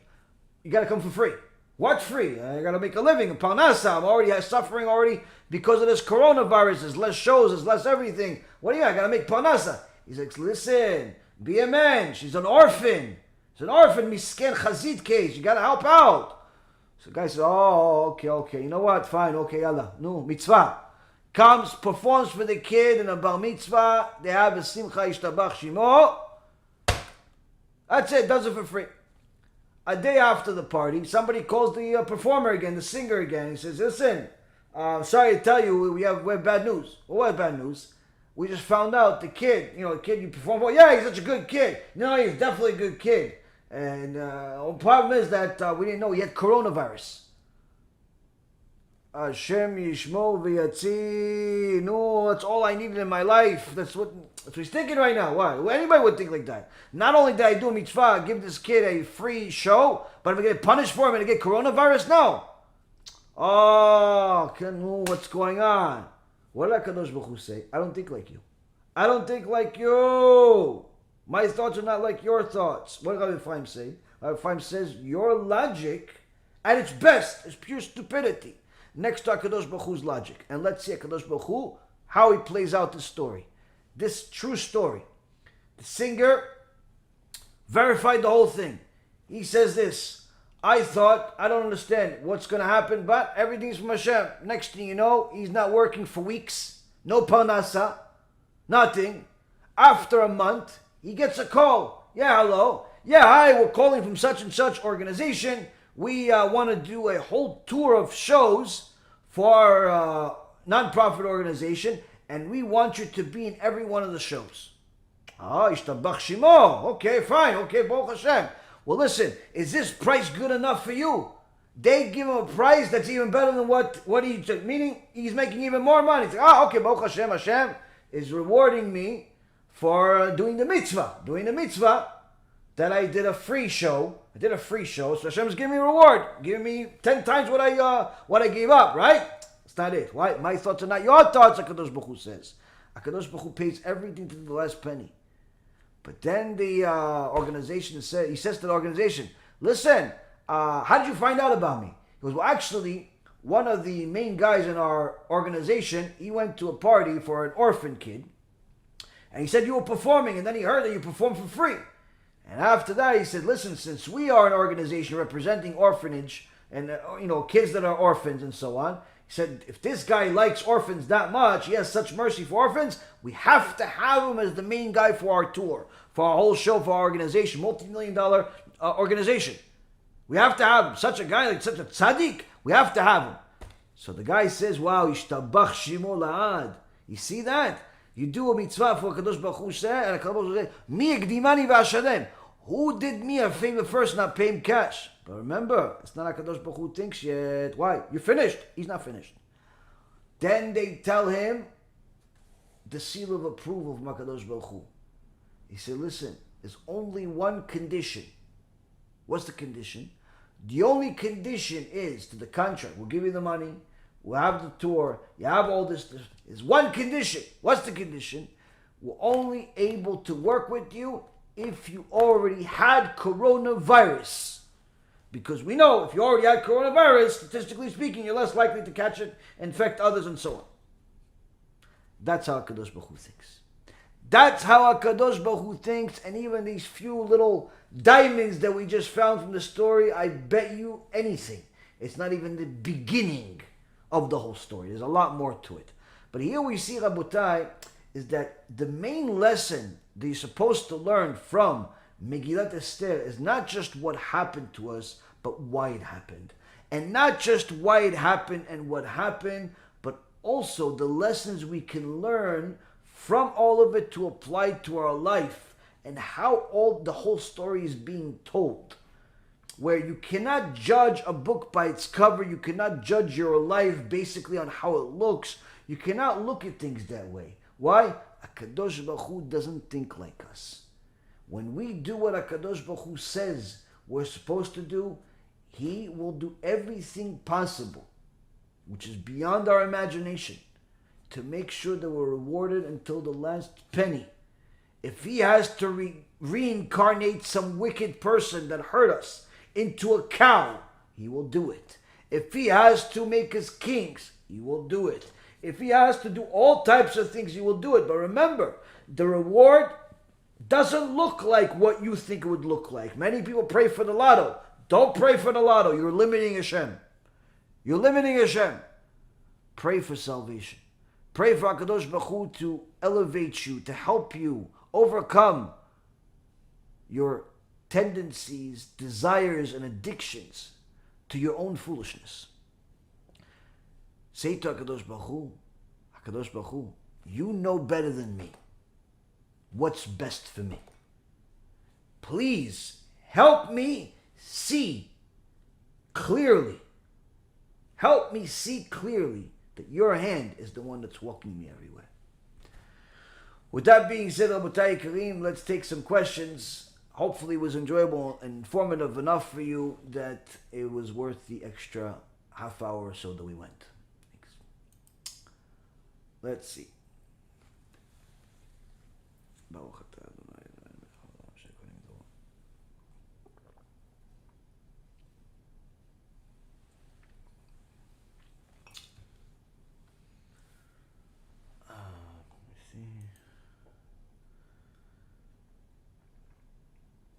Okay, David.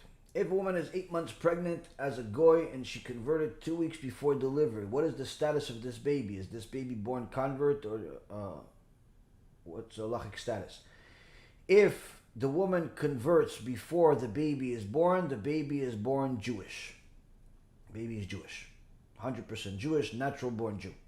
If the woman converts a minute after the baby is born, then the baby has to convert, which means that he would dip together with the mother in the mikveh to convert, and then would have to come back when he's considered an adult, which is 13 for boys, 12 for girls, to go in front of the Bet Din to say that they want to remain Jews. But if they convert a second before the baby is born, then the baby is considered 100% Jew. Why did Yaakov Avinu kiss Rachel Imenu when he first saw her in Bereshit, even though it was before they got married? Because Yaakov Avinu saw Beruach HaKodesh that she is his zivug, she is the other part of his neshama, she is his tikkun, and that's the main thing. Next, how I know how it's supposed to treat Jewish holidays. I know we're not supposed to observe them, but should we just treat it as a regular day?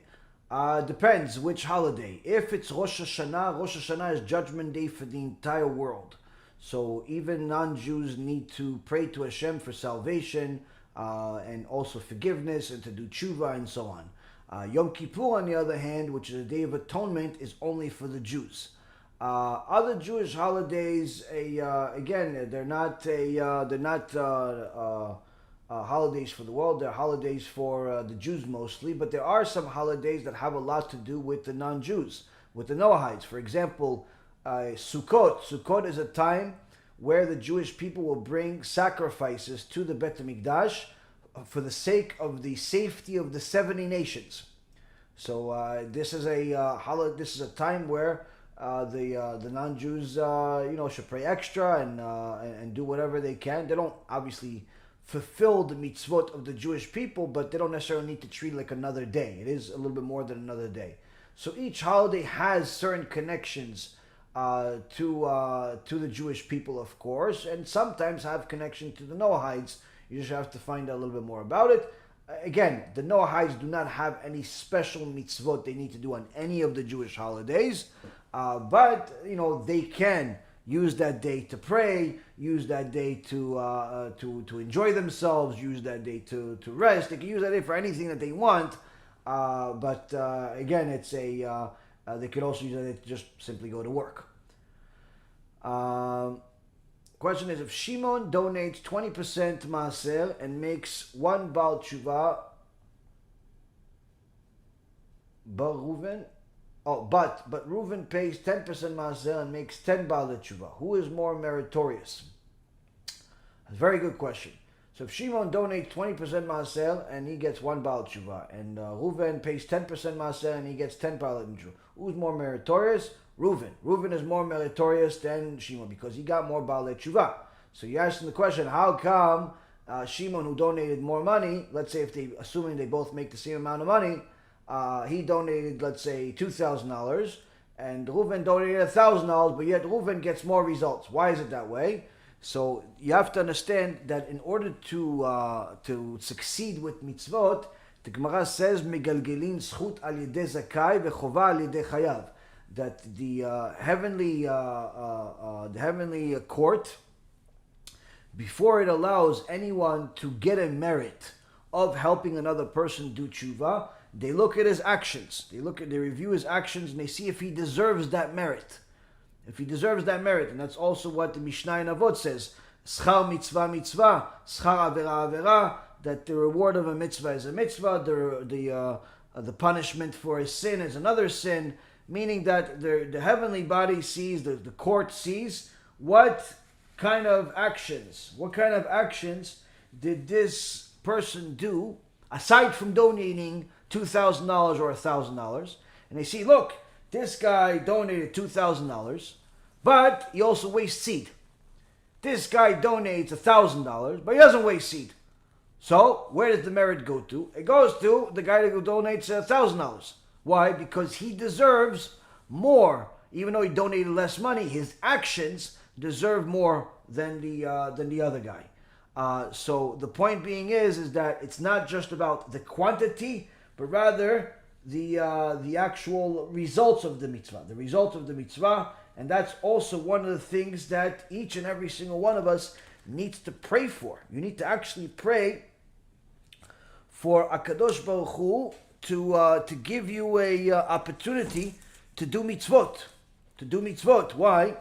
Because sometimes there are certain people that they donate a lot of money, and they don't really get any reward for it. They don't get any results out of it. You see a guy donates $1 million, and what does the $1 million goes to? It goes to a group of scammers that are really not even building a new organization. They're not even doing what they're saying to people they're doing. In fact, they're doing quite the opposite. They're using the money against the Torah. They're giving the money to missionaries. They're giving the money to casinos. They're doing all types of things that are against the Torah. So why would such a thing happen to a person?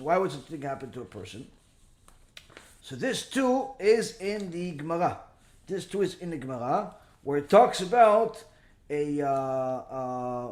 Jeremiah. Jeremiah was a tzaddik, Kodesh Kodeshim. It was Kodesh Kodeshim, and he cursed the Reshaim. He cursed the Reshaim because he said, look, these Reshaim, they think that just because they have money, they can buy themselves into heaven. So the Gemara in Bava Kama, page 16b, says that Jeremiah the prophet cursed the rich, wicked people to make their donations at night. What's the difference in making donations at night? Anyone that knows a little bit knows that the night is a time where you have to be very careful with certain things, because the night is a time where the Sitra Achra, the other side, has more strength, more power. This is the reason why you should not read Tehillim just for the sake of reading Tehillim, or even the Chumash just for the sake of reading Chumash during that time. If you're reading it for the sake of trouble or for the sake of learning, you're allowed. But if it's just for the sake of reading, like reciting it for your bar mitzvah or just for the sake of practice, don't do it at night. Why? You're doing a mitzvah, that type of mitzvah at that time, it actually taunts the other side, the mekatregim, and they could cause trouble. So what happens is that Jeremiah says, let these wicked people make their donations at night. Why make their donations at night? Because since they don't really mean well with their donations, they don't actually care if anybody does tshuva with the money, they don't really care if anybody learns Torah with that money, because they themselves don't learn Torah, they themselves haven't done tshuva, they themselves are making sins. They don't really care. They're just donating the money because they want to look good. They're just donating the money for reputation. They're donating the money for kavod. They're donating the money because they think that's what's going to buy them heaven while they make all their sins. So let them donate it the money at night, so the mekatregim, the other side, sees that they're doing it and it's not a legitimate mitzvah, and they're going to take extra revenge against these reshaim, where not only are they making the mitzvah not good, but the money will be used by wicked people and will go to wicked people and will not give them any reward whatsoever. And that's what Jeremiah cursed the wicked people with. So you see here that the Torah teaches us that megalgelin zchut al yedei zakai, that Hashem allows righteous people to get certain merits and wicked people to get certain obligations because of their actions, where even though somebody may be donating a lot of money, it doesn't necessarily mean that they're going to get a lot of results out of it, because they can be wicked people. And if they're wicked, I promise you, nothing good is coming out of that money. Nothing good's coming out of that money. Why? That's the promise of the Torah. That's the promise of the Torah. The money that actually helps people do tshuva, learn Torah, and build holy places is only coming from good people, solid people. Why? Because that's one of the rules of the world. That's one of the rules of the world. So much so that the Gemara asks, how come Hashem allowed the Beit of Shlomo HaMelech, the Beit HaMikdash, the first Beit HaMikdash, to be destroyed? Why? Because Shlomo HaMelech used the help of Goyim that were not righteous. They were not righteous, therefore it didn't have the right to exist forever. Didn't have the right to exist forever. Same thing goes on with the second Beit HaMikdash. There was also problems over there. The point is that when you have wicked people donating and they stay wicked, there's no bracha in that money. There's no bracha in that money, and that's what you see. That a lot of times these people that donate millions and millions of dollars, they usually donate it to waste of life organizations that don't bring any good, any Torah to the world, nothing. And even if they call themselves a Torah organization, you'll see that those organizations, they don't have anything good coming out of it. They have a lot of people that are heretics. They have a lot of people that are, minim, apikosim. They have a lot of people that are off the derech. They have a lot of problems. And you see this a lot of times with these people that, these so-called, Jews that are rich but not religious, and they donate money to B'nai B'rith and to all of NCSY and all these places. You see, what do these organizations do? A lot of times these organizations do things that are considered arek v'al yavor, sins that it's better to die than to make that sin. These organizations, they have gatherings of Jewish boys and girls, and they say, in the name of Judaism, we're going to make sure that they go to Eretz Yisrael, and they go do this, and they go do that. What do they go do? They go make all types of sins of the Torah, Gilui Arayot, boys, girls, and Shem Yishmor. And you see, millions and millions of dollars are donated to those organizations. So you say, how come? So what, the guys that are donating millions of dollars to these organizations, what, they're wicked? For sure they're wicked. How do I know? Because I know who they are. I know who they are. One of the main founders and donors to these organizations is the guy that just died.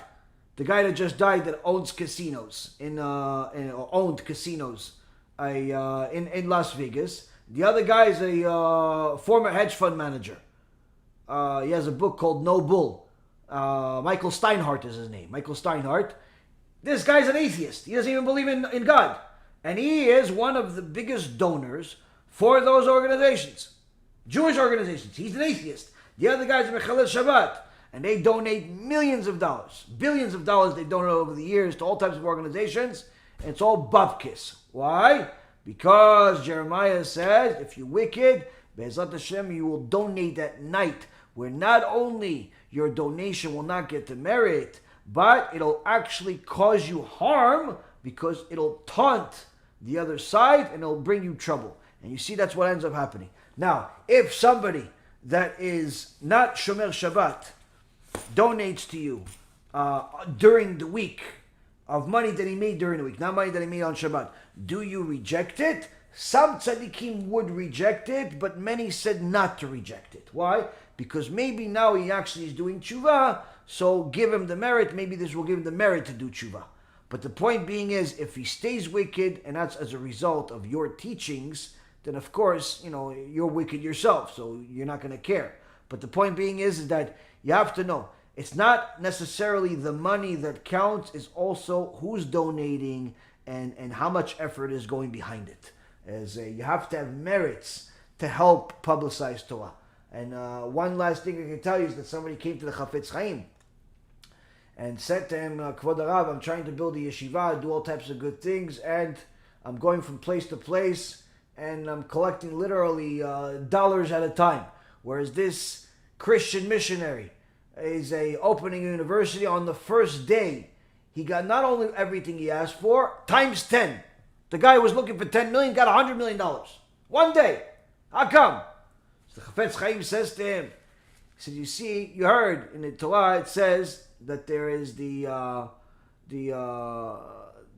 cities where Hashem has, in order to protect the Jews that killed another person by accident, there's a special city for him.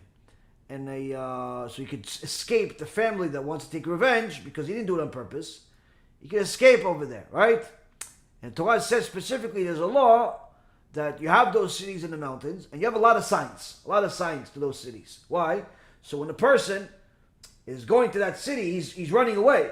And he can't afford to get lost. But even more so, he can't afford to get lost and go knock on somebody's door. Hey, by the way, you know where that city is where, you're a murderer. The guy is going to get embarrassed. So, Torah commands us to put a lot of signs. So he knows when he's on the run, he knows exactly where to go. He doesn't need to ask anybody, he can get directly there. But on the other hand, the Chafetz Chaim says, the Bet HaMikdash, no signs. No signs. Torah doesn't tell you to put a single sign for it. Why? Because HaKadosh Baruch Hu wants you to get lost. Why? You're going to get lost. You're going to knock on somebody's house. Hey, by the way, you know where the Bet HaMikdash is? He said, you know what? Yeah, Bet HaMikdash. He's over here. And then the kid listens and goes, Abba, I want to go to the Bet HaMikdash. Really? Okay, yalla, let's go. We're going to join you. We'll go to Bet HaMikdash together. They get lost again. Hey, you know where the Bet HaMikdash is? There's no signs. Oh, you know what? I'll come with you. Before you know it, they're like Lapid. They're bringing Tzaddik Lapid. You're bringing hundreds of thousands of people to the Bet HaMikdash as a result of getting lost because there's no signs. So the Chafetz Chaim says, HaKadosh Baruch Hu, wants that guy that's publicizing heresy, university, secular education. He doesn't want to get him publicized. He wants him to get directly to his destination, so he gives him the money right away.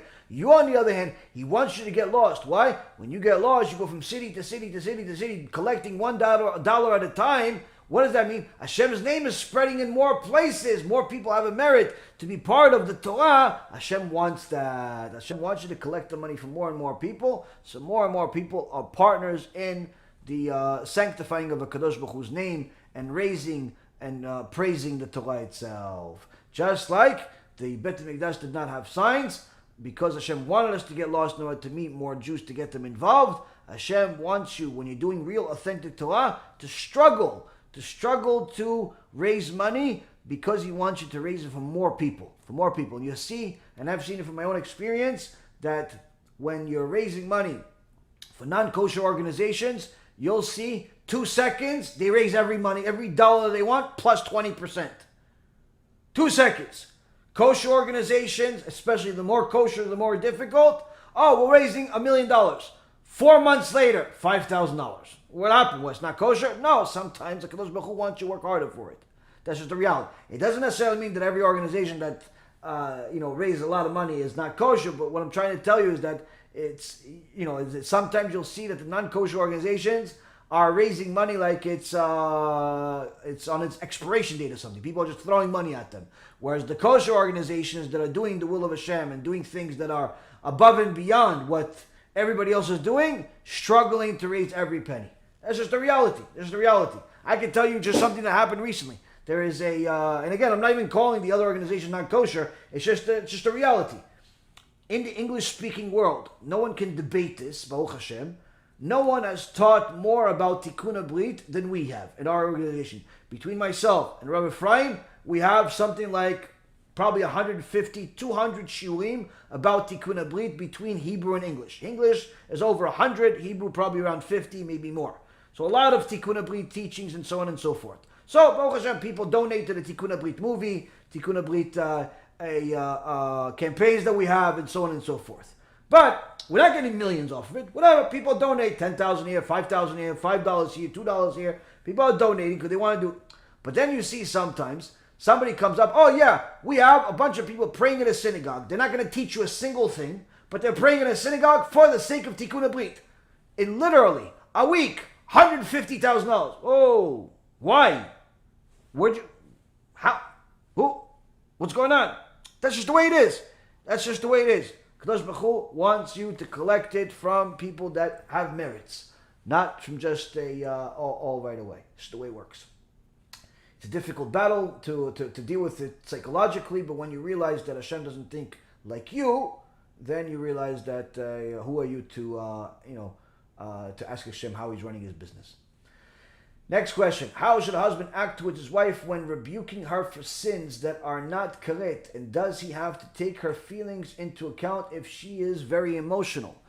Yes, a husband should not rebuke his wife at all if he wants to stay married. He should not rebuke his wife at all if he wants to stay married. If he wants to get divorced, continue rebuking her, continue disagreeing with her, continue insulting her, continue making sure that she cries every day. Make sure, but cry crocodile tears. Continue doing it. Every sin she does, she forgets Netilat Yadayim, tach! She forgets to cook on time, tach! That way, for sure you'll get divorced quickly and enjoy becoming part of the statistic. But if you want to stay married, learn the halachot of marriage. You'll see the Rambam say, Rambam Paskins, a husband has to give his wife more kavod than himself, more honor than himself. Love her as himself and more honor than himself. Same thing with the wife. Wife has to make her husband a king, and he has to make her a queen. You don't rebuke queens and you don't rebuke the kings. So what should I do? Go to the rabbi. Go to the rabbi and say, listen, Rabbi, by the way, my wife, she's such and such. Can you do me a favor? Maybe talk to her. Maybe the rabbinit can talk to her. Or, if you don't have such a rabbi, maybe write her a note. Listen, honey, by the way, I think you should watch this shiur. Well, what shiur is it? I heard it's really good.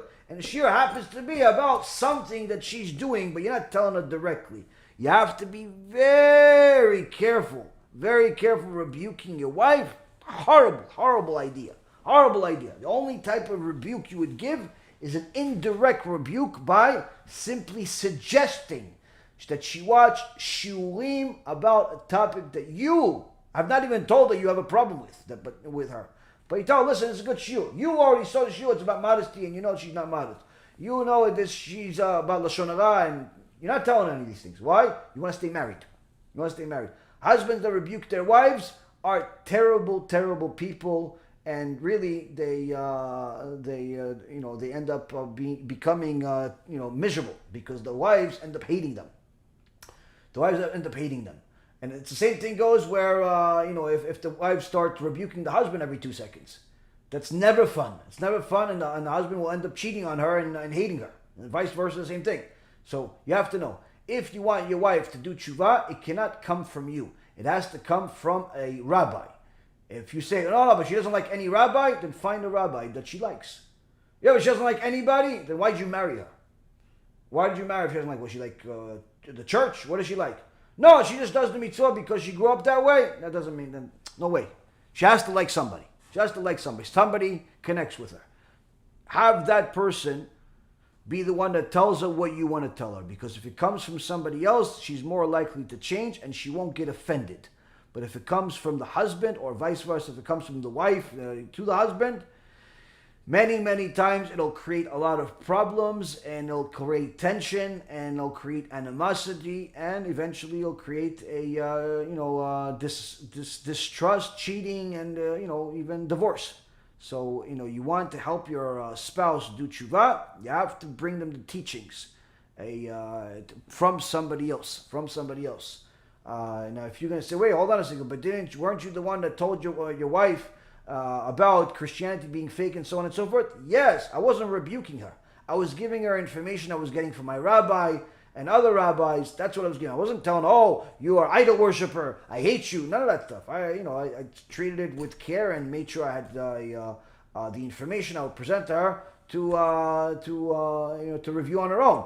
I would drive her crazy because every day I would give her a whole entire book report of different things that I found every day. But the point being is that I didn't rebuke my wife one time, not one time. And Baruch Hashem, my wife is the biggest tzadikah that I know. If I could be a tzaddik like my wife, I think Hashem would just take me to Allah Abba with Chanoch, Shtabach Shimo. So again, guys, do not rebuke your wives. Girls, don't rebuke your husbands. You want to help them? Show them shiurim. Show them shiurim. They don't want to watch shiurim? Use your wisdom to get them to watch shiurim. If you're a girl, use your wisdom to get your husband to do whatever you want him to do. Just like if you want him to get you a diamond ring, just like if you want him to get you a vacation, just like if you want him to get you a $5,000 dress that you can't afford, you know how to get that, right? Okay, so get him to watch the shiurim the same way. Guys, just like you know how to get her to cook you the food that you want, give you another kid, do this and that, what do? Tenla, give her some money, give her some jewelry, give her some vacation, give her everything, and tell her, this comes with a shiur too. Cancun, okay, Cancun, the kosher section, but with a shiur Torah from Rabbi Yaron, of Rabbi this and Rabbi that. Comes with a USB. That's what it comes with.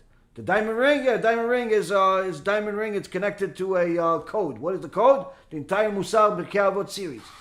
That's how you get them to do tshuva. Not from your words. You rebuke your husband and your wife, you're going to have a very, very tumultuous relationship, a relationship that you are going to regret. And I think it's a fantastic idea that you asked this question. Hopefully you're asking for somebody else. But nonetheless, I really do appreciate that you asked this question. It's a very important question. Moshe, why is there a need to redeem a donkey when it's born? Because the Torah said so. That's it. That's the only reason. Torah said so. That's why we do it. Okay, the rest of you are answering him. Thank you very much for answering him. But the only answer is that what's the connection between cities that had a wall in the time of Yeshua and Shushan having a wall? Cities having a wall, actually the holidays celebrated on a different day. You look at the Gemara, Masechet Megillah, the city that have a wall, which really in today's world is only Yerushalayim, they celebrate Purim on a different day than the rest of the world. This year happens to be that the whole world celebrates it on Friday, but usually Jerusalem celebrates Purim on a different day than the rest of the world because it's a city that has a wall. Look at the Gemara Masechet Megillah. The whole tractate is about this whole issue of a wall, without a wall, and so on and so forth. Charlie, can you explain what seeking shelter in Hashem means? Is it emunah or service? Seeking shelter in Hashem is in essence it's salvation. Salvation from Hashem, for Hashem to protect you, for Hashem to guide you, for Hashem to give you clarity of all the different difficulties that you have and how to deal with them. For you to know where to go and that you're going in the right direction. That's in essence seeking shelter for Hashem, where a person sometimes relies on his own knowledge and his own intuition and so on, and makes many mistakes. And David HaMelech says, all I want is your shelter. Why? David HaMelech was a genius, a tzaddik and so on, but he wanted shelter in Hashem. Why? Because I know if it's your shelter, for sure it's the best. For sure it's the best. So when a person is seeking shelter in Hashem, is seeking that HaKadosh Baruch Hu protect him, that HaKadosh Baruch Hu show him the way, that HaKadosh Baruch Hu clear the way, then he knows that he's going in the right direction and not a direction that perhaps the Satan is making for him. Yaakov, in my school, almost all the kids talk about movies and TV, and a lot of them randomly jump around and scream like crazy. I am 17 in 12th grade and I'm on an Orthodox yeshiva. How can I try to ignore all of this so none of the leitzanut and foolishness gets to my head or affect my avodat Hashem? Is it possible to be in such an environment and still grow to high levels of kedusha? I'm not there 24/7. Thank you. Well, the first thing I would suggest to you, as I've said to you other times in the past, is to leave the school, not to go to such a school at all. I understand you're a senior or getting there, and you're a senior, and leaving there could potentially risk this, that, the other thing. Being in such an environment a single day is not good for you. A single day, a single minute is not good for you. The foolishness, the stupidity, the heresy, none of that stuff is good for your neshama. Now, can you survive continuing to be there? Sure, you can survive continuing to be there, but you're taking an unnecessary risk. So the advice number one is to simply not go back to school. That's the advice number one. The advice number two is, let's say, for example, if your parents put a gun to your head and tell you, if you don't go to school, we're going to shoot, and you obviously continue going to school, then my recommendation would be to pay attention in class solely to what the teacher is saying. Hopefully, if the teacher is not a heretic himself, pay attention. If the teacher is a heretic, then don't pay attention to him. Bring a sefer with you and just read the Torah. Learn Torah as much as possible. During the times there are breaks or in between classes and so on, make sure you run away from everybody to a corner and go straight to a Gemara, go straight to some sefer that you're reading, or perhaps turn on a Be'ezrat Hashem app, listen to a shiur, so you don't have to listen to the leitzanut. That's the only way. It's a very dangerous path to be in such a place, but nonetheless, hopefully the second suggestion could work, but the first suggestion is still better. Can a man dress as a woman on Purim? No. I've been seeing this the past couple of years in some frowned communities. Is there a pass for teaching Levitic? No, there is no pass. You're not allowed to dress as a woman. Not on Purim, not any other day. I know I'm allowed to tell other Jews that aren't modest to be modest. I know I'm allowed to tell other Jews to be modest. I recommend that you do it indirectly. You do it indirectly, which means, like I mentioned before, send them shiurim about modesty, send them a book about modesty, send them a write-up about modesty, rather than saying, hey, you're not modest, you look like a this, that's not going to work. It's not going to work. Send them a lecture about it, send them a book about it, something like that. That is a more appropriate way to do it. To say it outright, I don't recommend doing it. Number one, because it is a little bit too invasive. Number two, they're not really going to take you seriously because you're not Jewish. And the only people that would take you seriously are people that observe the Torah already and don't need your advice, because they have enough Yirat Shamayim. And therefore, they'll learn from anybody that has Yirat Shamayim, even if they're not Jewish. But when you have somebody that is not modest, obviously they have no Yirat Shamayim, so therefore don't expect them to listen to you. So the best thing to do is to give the chance of your kiruv to work is by having us do it instead of you. Send our lectures to them, our CDs to them, our USBs to them, and so on, so they can watch the lectures. And if they don't watch the lectures, then just keep sending another one. And if they tell you to stop, then you can ignore them for a little while and continue sending it. And if they block you, move on to the next customer. Simple.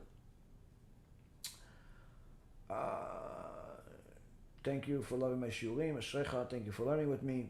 Do non-Jews have bar mitzvah and bat mitzvah age? No, they do not. Bar mitzvah means the day that the boy accepts the mitzvot on him. He's obligated on all of the mitzvot. And bat mitzvah means that the day that she's obligated to fulfill all of the mitzvot. Since the Noahides are not taking on the mitzvot at any time, they're already obligated from birth to observe the Noahide laws. There is no day that they're accepting it. The day that they're born is when they're obligated to fulfill all of the Noahide laws. There's no separate day for them. Whereas a 6 or 8 or 9-year-old Jew is not obligated to keep the laws because he's not considered a adult yet. But at that age, it should already start training him. As a side note, so already start training the Jewish kid at, even at birth. You should train the kids to know what mitzvot are and make sure they listen to Shiur Torah and different things that are relevant to Torah. Sometimes people use my lectures as a thing for their kids to listen to. Sometimes they use something that's a little bit more kid-friendly, has some tunes, but still teaches the emet. I've recommended many times Torah Live. They have some good videos there. I know my kids enjoy a lot. There's some other organizations that have some stuff, and Bezrat Hashem, our organization will also have some things in the future. The point being is that you have to train the kids already to observe mitzvot from the time that they're born. But as far as them becoming truly obligated to do it, it's during the bar mitzvah and bat mitzvah. Non-Jews don't have such thing. It's reading the Megillah Esther at home in mitzvah opposed to listening to it in shul. If you are a Jew, you have to, a Jewish male and a woman actually, you would have to go to a shul to listen to it with a tzibur, or have somebody or yourself read it from a Megillah scroll. You could read it yourself from a scroll, or have somebody else read it to you in a scroll, but it's better to read it from a scroll with a minyan, with the tzibur, with the people. It's better. That's preferable, but if you have a scroll, then you can do it yourself or have somebody else come to your house and do it for you. Reading it from a book is not a mitzvah. It's not fulfilling the mitzvah of the Megillah. But nonetheless, it's this year there is an exception for women that not to go to the synagogues and to stay at home, and if they want, they could read it themselves, or somebody could read it to them from a chumash.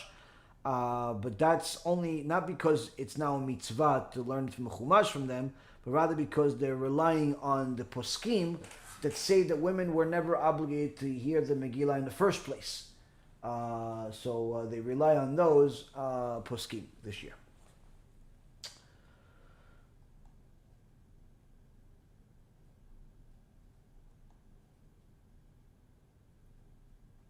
When you have a 2-day chag, 2-day holiday, like Rosh Hashanah, where you may not light fire, do you have to cook for 2 days? When you have to cook for 2 days to have the meals beforehand, technically you could either cook for the 2 days ahead of time, or on the on the Yom Tov you're allowed to cook, but only do fire to fire. Meaning you could only, in Florida it's not really relevant because most people here have electric stoves. So you can't do fire to fire on electric stoves. So in places like New York and other places that have stoves that are gas stoves, then you could have fire to fire, where you could have an existing candle lit the whole holiday and you could light the gas stove that way. But then that's for the sake of cooking only on the holidays. But that's if you want to cook on the holiday. Not allowed to do that on Shabbat. Just on the holidays you're allowed to cook for the holiday. Our way is, and many other people's way is, to cook everything before the holiday and just simply heat it up on a hot plate during the holiday. Just like we do on Shabbat. Instead of heating it up on a hot plate for 1 day on Shabbat, and we heat it up for 2 days, for 2 days, or whatever the time is. So you cook everything ahead of time, you leave it in the fridge. When you want to eat it, an hour, 2 hours, 3 hours before you want to eat it, depending on the food.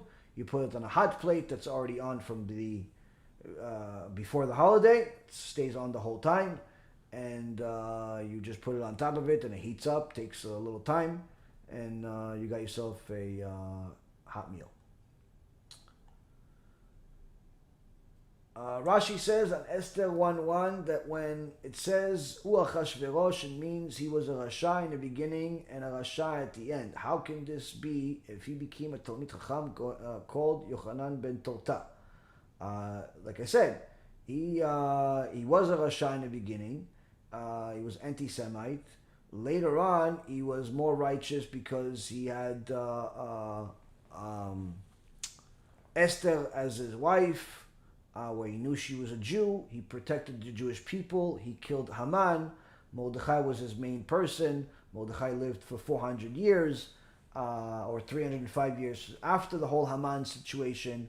So he had some merits. He wasn't a tzaddik, he had some merits, enough merits to be reincarnated as a goy that would be given the opportunity to convert. And that doesn't mean that he was guaranteed to convert. He was just simply given the opportunity to convert.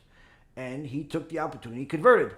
All of the people that are converting today are people that Hashem said, promised to them that they would have the opportunity to convert. But not everybody takes advantage of that opportunity. I've met some people that when I first met them, they were willing to die for Judaism.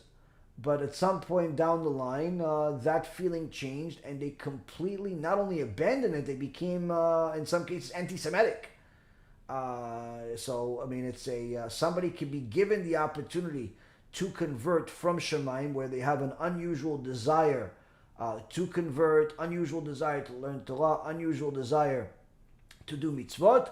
But if they don't fulfill the will of Hashem in certain things, Hashem can simply pluck it out of their of themselves, of their nefesh, and they literally do not want to convert anymore. I know actually just recently, a couple that I know that literally, if you looked at them 6 months ago, he looked like a rabbi, she looked like a rabbanit.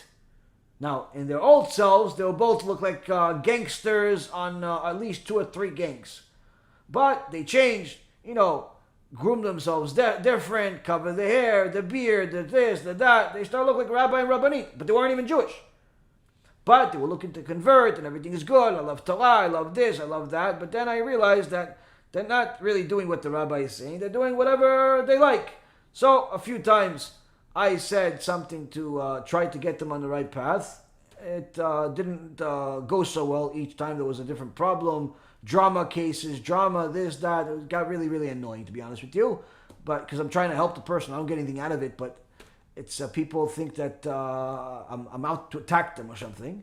Anyway, long story short, as the picture would go on, eventually what ended up happening, literally, and overnight, they decided to abandon everything, abandon everything, all the books, all the Torah, everything, and they went back to being waste of life, Reshaim, Merushaim, in one day.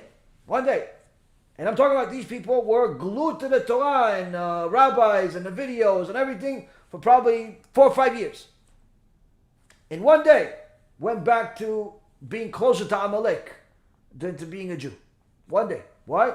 Hashem removed it from them, and I've seen this multiple times with other people.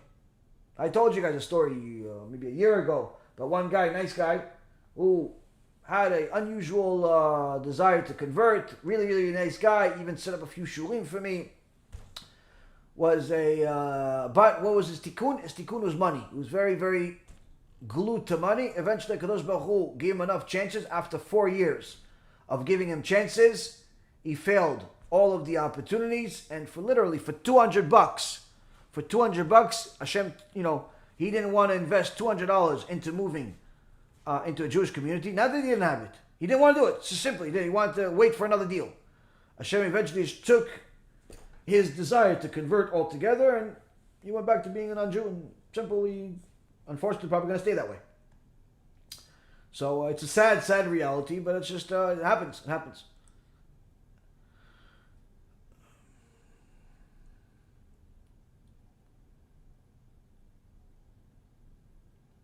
Also, please, where is Seder HaDorot found?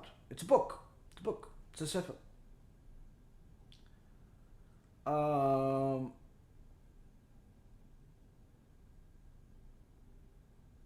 notice in Pirkei Avot it says that one of the 10 miracles shown in the Holy Temple was that the high priest didn't have emissions on Yom Kippur.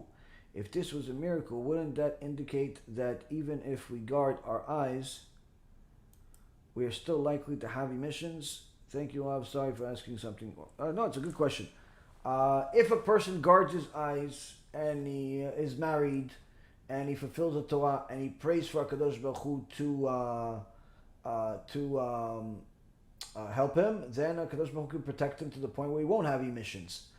It can happen from time to time as a result of food that he's eating or not being careful with certain things, but it'll be definitely less frequent. The special prayer that happened at the time of the temple was that the people themselves were so righteous that they didn't even have the emissions that happened from other circumstances, because the people themselves had protection from heaven. This wasn't the case in the second temple, because the second temple, the Kohanim were Reshaim. Many of the Kohanim were Reshaim, were wicked people that were buying the priesthood. They weren't really chosen for the priesthood, they were wicked. So all of these things that happened in the first temple and the miracles that happened in the first temple did not happen in the second temple because they were very wicked.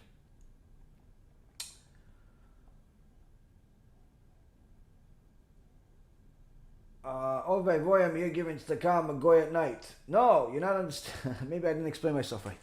If a person is wicked, that means that the tzedakah that they're giving is not for the right reason. So therefore, Jeremiah prayed for that person that's giving tzedakah for the wrong reason, meaning to get honor for it, to get respect for it, to get something else for it, that's not for the sake of Torah. So Jeremiah prayed for that person to give their tzedakah at night so they get harm as a result of that tzedakah. Whereas someone that's righteous and is giving their tzedakah for the right reason, whether Jew or Gentile, they can give tzedakah at any time. At any time they can give tzedakah because they're doing it for the right reason. And the mekatregim are actually being destroyed as a result of their tzedakah. But a person that is wicked and doesn't want to do the right thing, then it's if they give tzedakah at night, they get punished for it even further. That's the point. I guess I should have maybe elaborated a little further about this point. Sorry.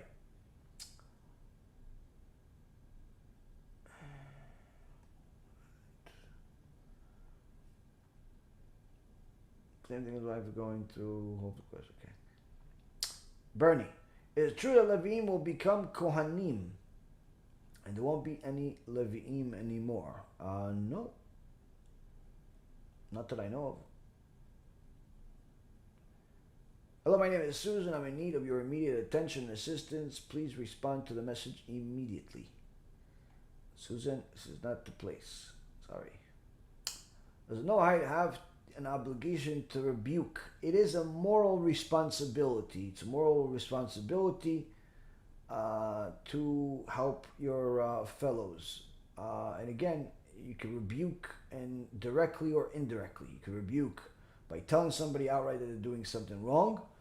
You can rebuke by showing somebody they're doing something wrong, by giving them a lecture and so on and so forth.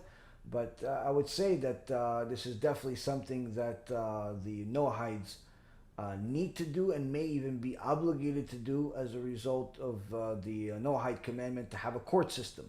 The point of a court system is to tell people when they're doing right or wrong. So if there's a court system tied, I'm sure that there's an individualistic court system that's also a responsibility of every human being.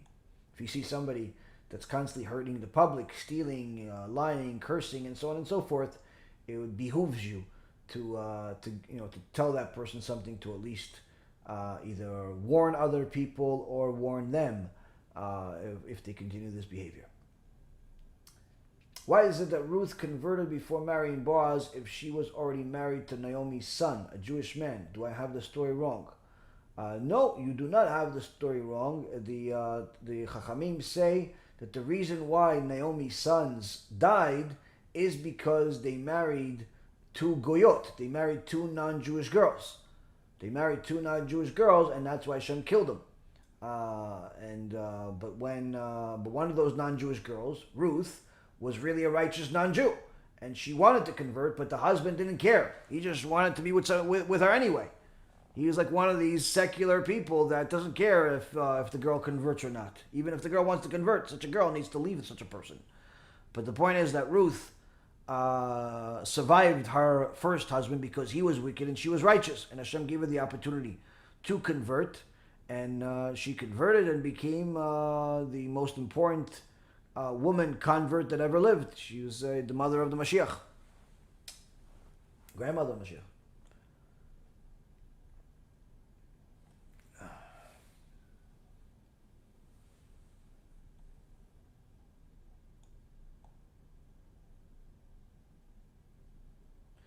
I just heard about the huge Iruvim in New York, so people can carry outside their homes on Shabbat. Is this a kosher practice? Yeah, there is an Iruv. Iruv is something that is part of Judaism. It's a rabbinical mitzvah, and it's in most Jewish communities have an Iruv, Ashkenazi Iruv. It allows Jews to carry on Shabbat. Yes. Can I donate Zecher MaChatzit HaShekel to Tikkun HaBRIT movie? No. The MaChatzit HaShekel needs to go to the poor. Needs to go to the poor. Also, should I be exact or give more than... Oh, no. The rest of the question is not relevant. When there is no kol yeshiva in the country and one is forced to study at home where kids are running around and a wife calls to help out very frequently, is it more worthy to get up very frequently to help her, even though it won't let him learn straight for a long time, or is there other good advice? Yes, if you're in a study session, then you need to let your wife know that you're going to be in your room studying, and to simply treat it as if you died for those 2 hours or 1 hour or whatever time, but she has to agree. An Eshet Chai is a woman that builds, meaning that she wants you to study, but also she has to be able to handle it. So if she's sick, if she's pregnant, if she's recovering from pregnancy, and so on and so forth, sometimes she'll need you more times than that. But no woman needs a husband 24 hours a day. So there should be slots of time where you're able to study for a few hours, 2, 3, 4, 5 hours, 20, whatever it is, different people, different times. But you need to have an agreement and a discussion with your wife to, in essence, show her the benefits of you learning, but even more so, the joint partnership of you learning. So she invests into you. So you say, listen, okay, from this time to that time every day, I'm going to study for X amount of time. And she agrees that no matter what, she's not going to bother you during that time. And that's the way to do it. If she says, listen, I'm not going to bother you, but the kids are going to bother you. They're going to break, smash on your door. They're going to do this. They're going to do that. Then my next suggestion is to go somewhere else. Leave your house for those few hours. Go to somebody else's house. Go to the just a library, or go to someplace quiet. Go to somewhere that's quiet and that you can study. And there's no people and there's no one that can bother you.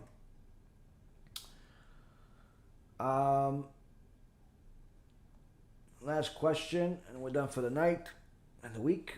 But Noahide, I'm thinking of buying Rashi. Is this okay for me? I know you said Noahide should work on Musar. Do you recommend books for this? Yes. Okay. So there is a whole list of books that we recommend for people to buy. The Musar books and about Judaism, about Torah, and so on and so forth.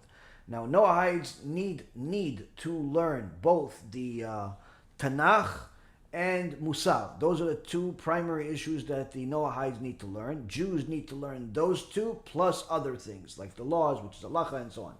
So as far as the common denominators, both Jews and non-Jews need to learn Musar and Tanakh. Now, when I say Tanakh, that means the 5 books of Moses, the writings, and the prophets, which is a total of 24 books, with commentary by Rashi. Now, you don't need to buy all of them at one day. You can buy one book at a time with commentary by Rashi. Without commentary by Rashi, don't buy it. Why? It won't help you. You won't understand a single verse the way you're supposed to understand it by yourself. So yes, buying Rashi commentary on any book is very, very good. Highly recommended. I personally recommend for people to start with Bereshit, the first book of the Torah. Children, usually when they go to the cheder, little kids, they actually start learning Leviticus, but that's because it's an old tradition where they start learning about the issues of Kedusha, and therefore they'll become Kedushim. But in general, for adults that are learning from the beginning, they should learn from Bereshit with commentary by Rashi and build from there. As far as Musar, yes, Musar books I would recommend. I really recommend the whole series by Rav Nissim Yagen that we have on our website. I mean, some of the issues are pertaining only to Jews. Some of the issues are pertaining both to Jews and non-Jews, because he talks about Musar 99% of the time. So the Musar is very good. Rav Nissim Yagen Netivei Or L'Yisrael is by Rav Yitzchak Blazer and his Rabbi Yisrael Misalant. Path of the Just, or it's also called Mesilat Yesharim. Chovot Levavot is also another one. The Way of God, which is by the Ramchal. You have quite a few. You have obviously Rav Yosef Mizrahi's book is full of Musar. You have a Pirkei Avot is probably the first Musar, commentary in Pirkei Avot. ArtScroll did a very good job on it, and we have a whole series about Pirkei Avot, so I would recommend people to learn that. There's quite a bit. There's quite a few Musar books that you can learn, but the point is that you shouldn't learn too many at one time. Learn one at a time. Rabbi Victor Miller wrote many books of Musar books. You have quite a bit of books, as far as Musar. As far as how many have been translated to English, also quite a bit. Not as many but also quite a bit. So, thank you very much for learning with me. Remember, Rabotai Karim, that during the time of Purim, it's a time for us to celebrate, but also to destroy Amalek. To destroy Amalek on a regular basis. Amalek is not just a people, but rather a philosophy, a thought process, a warped ideology. And as the prophet Zechariah says, after Amalek is destroyed, after the wicked people are destroyed, והיה אדוני למלך על כל הארץ, ביום ההוא יהיה אדוני אחד ושמו אחד.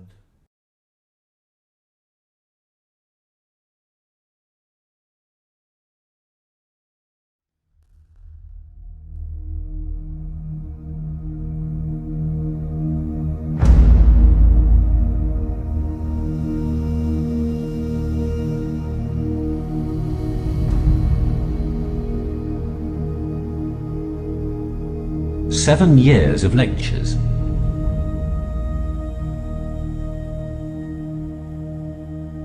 Seven months of film editing.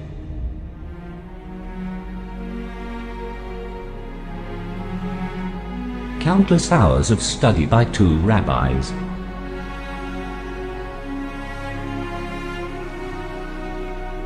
Information we received over 3,000 years ago. All for this moment.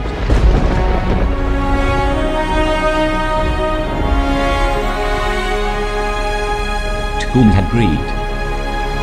The movie. There's a small member in your body. It shouldn't take over your whole life.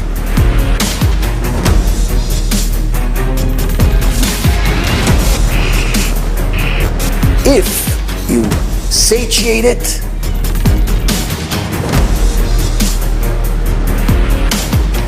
you're never going to have enough.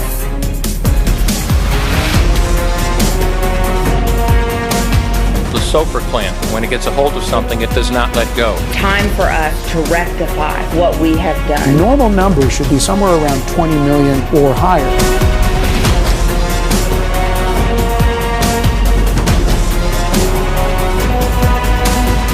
You're never going to have control of it.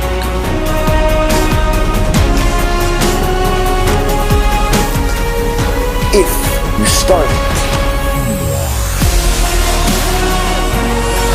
Only feed it when it's permissible, according to the Torah. Pornography is as addictive as crack cocaine.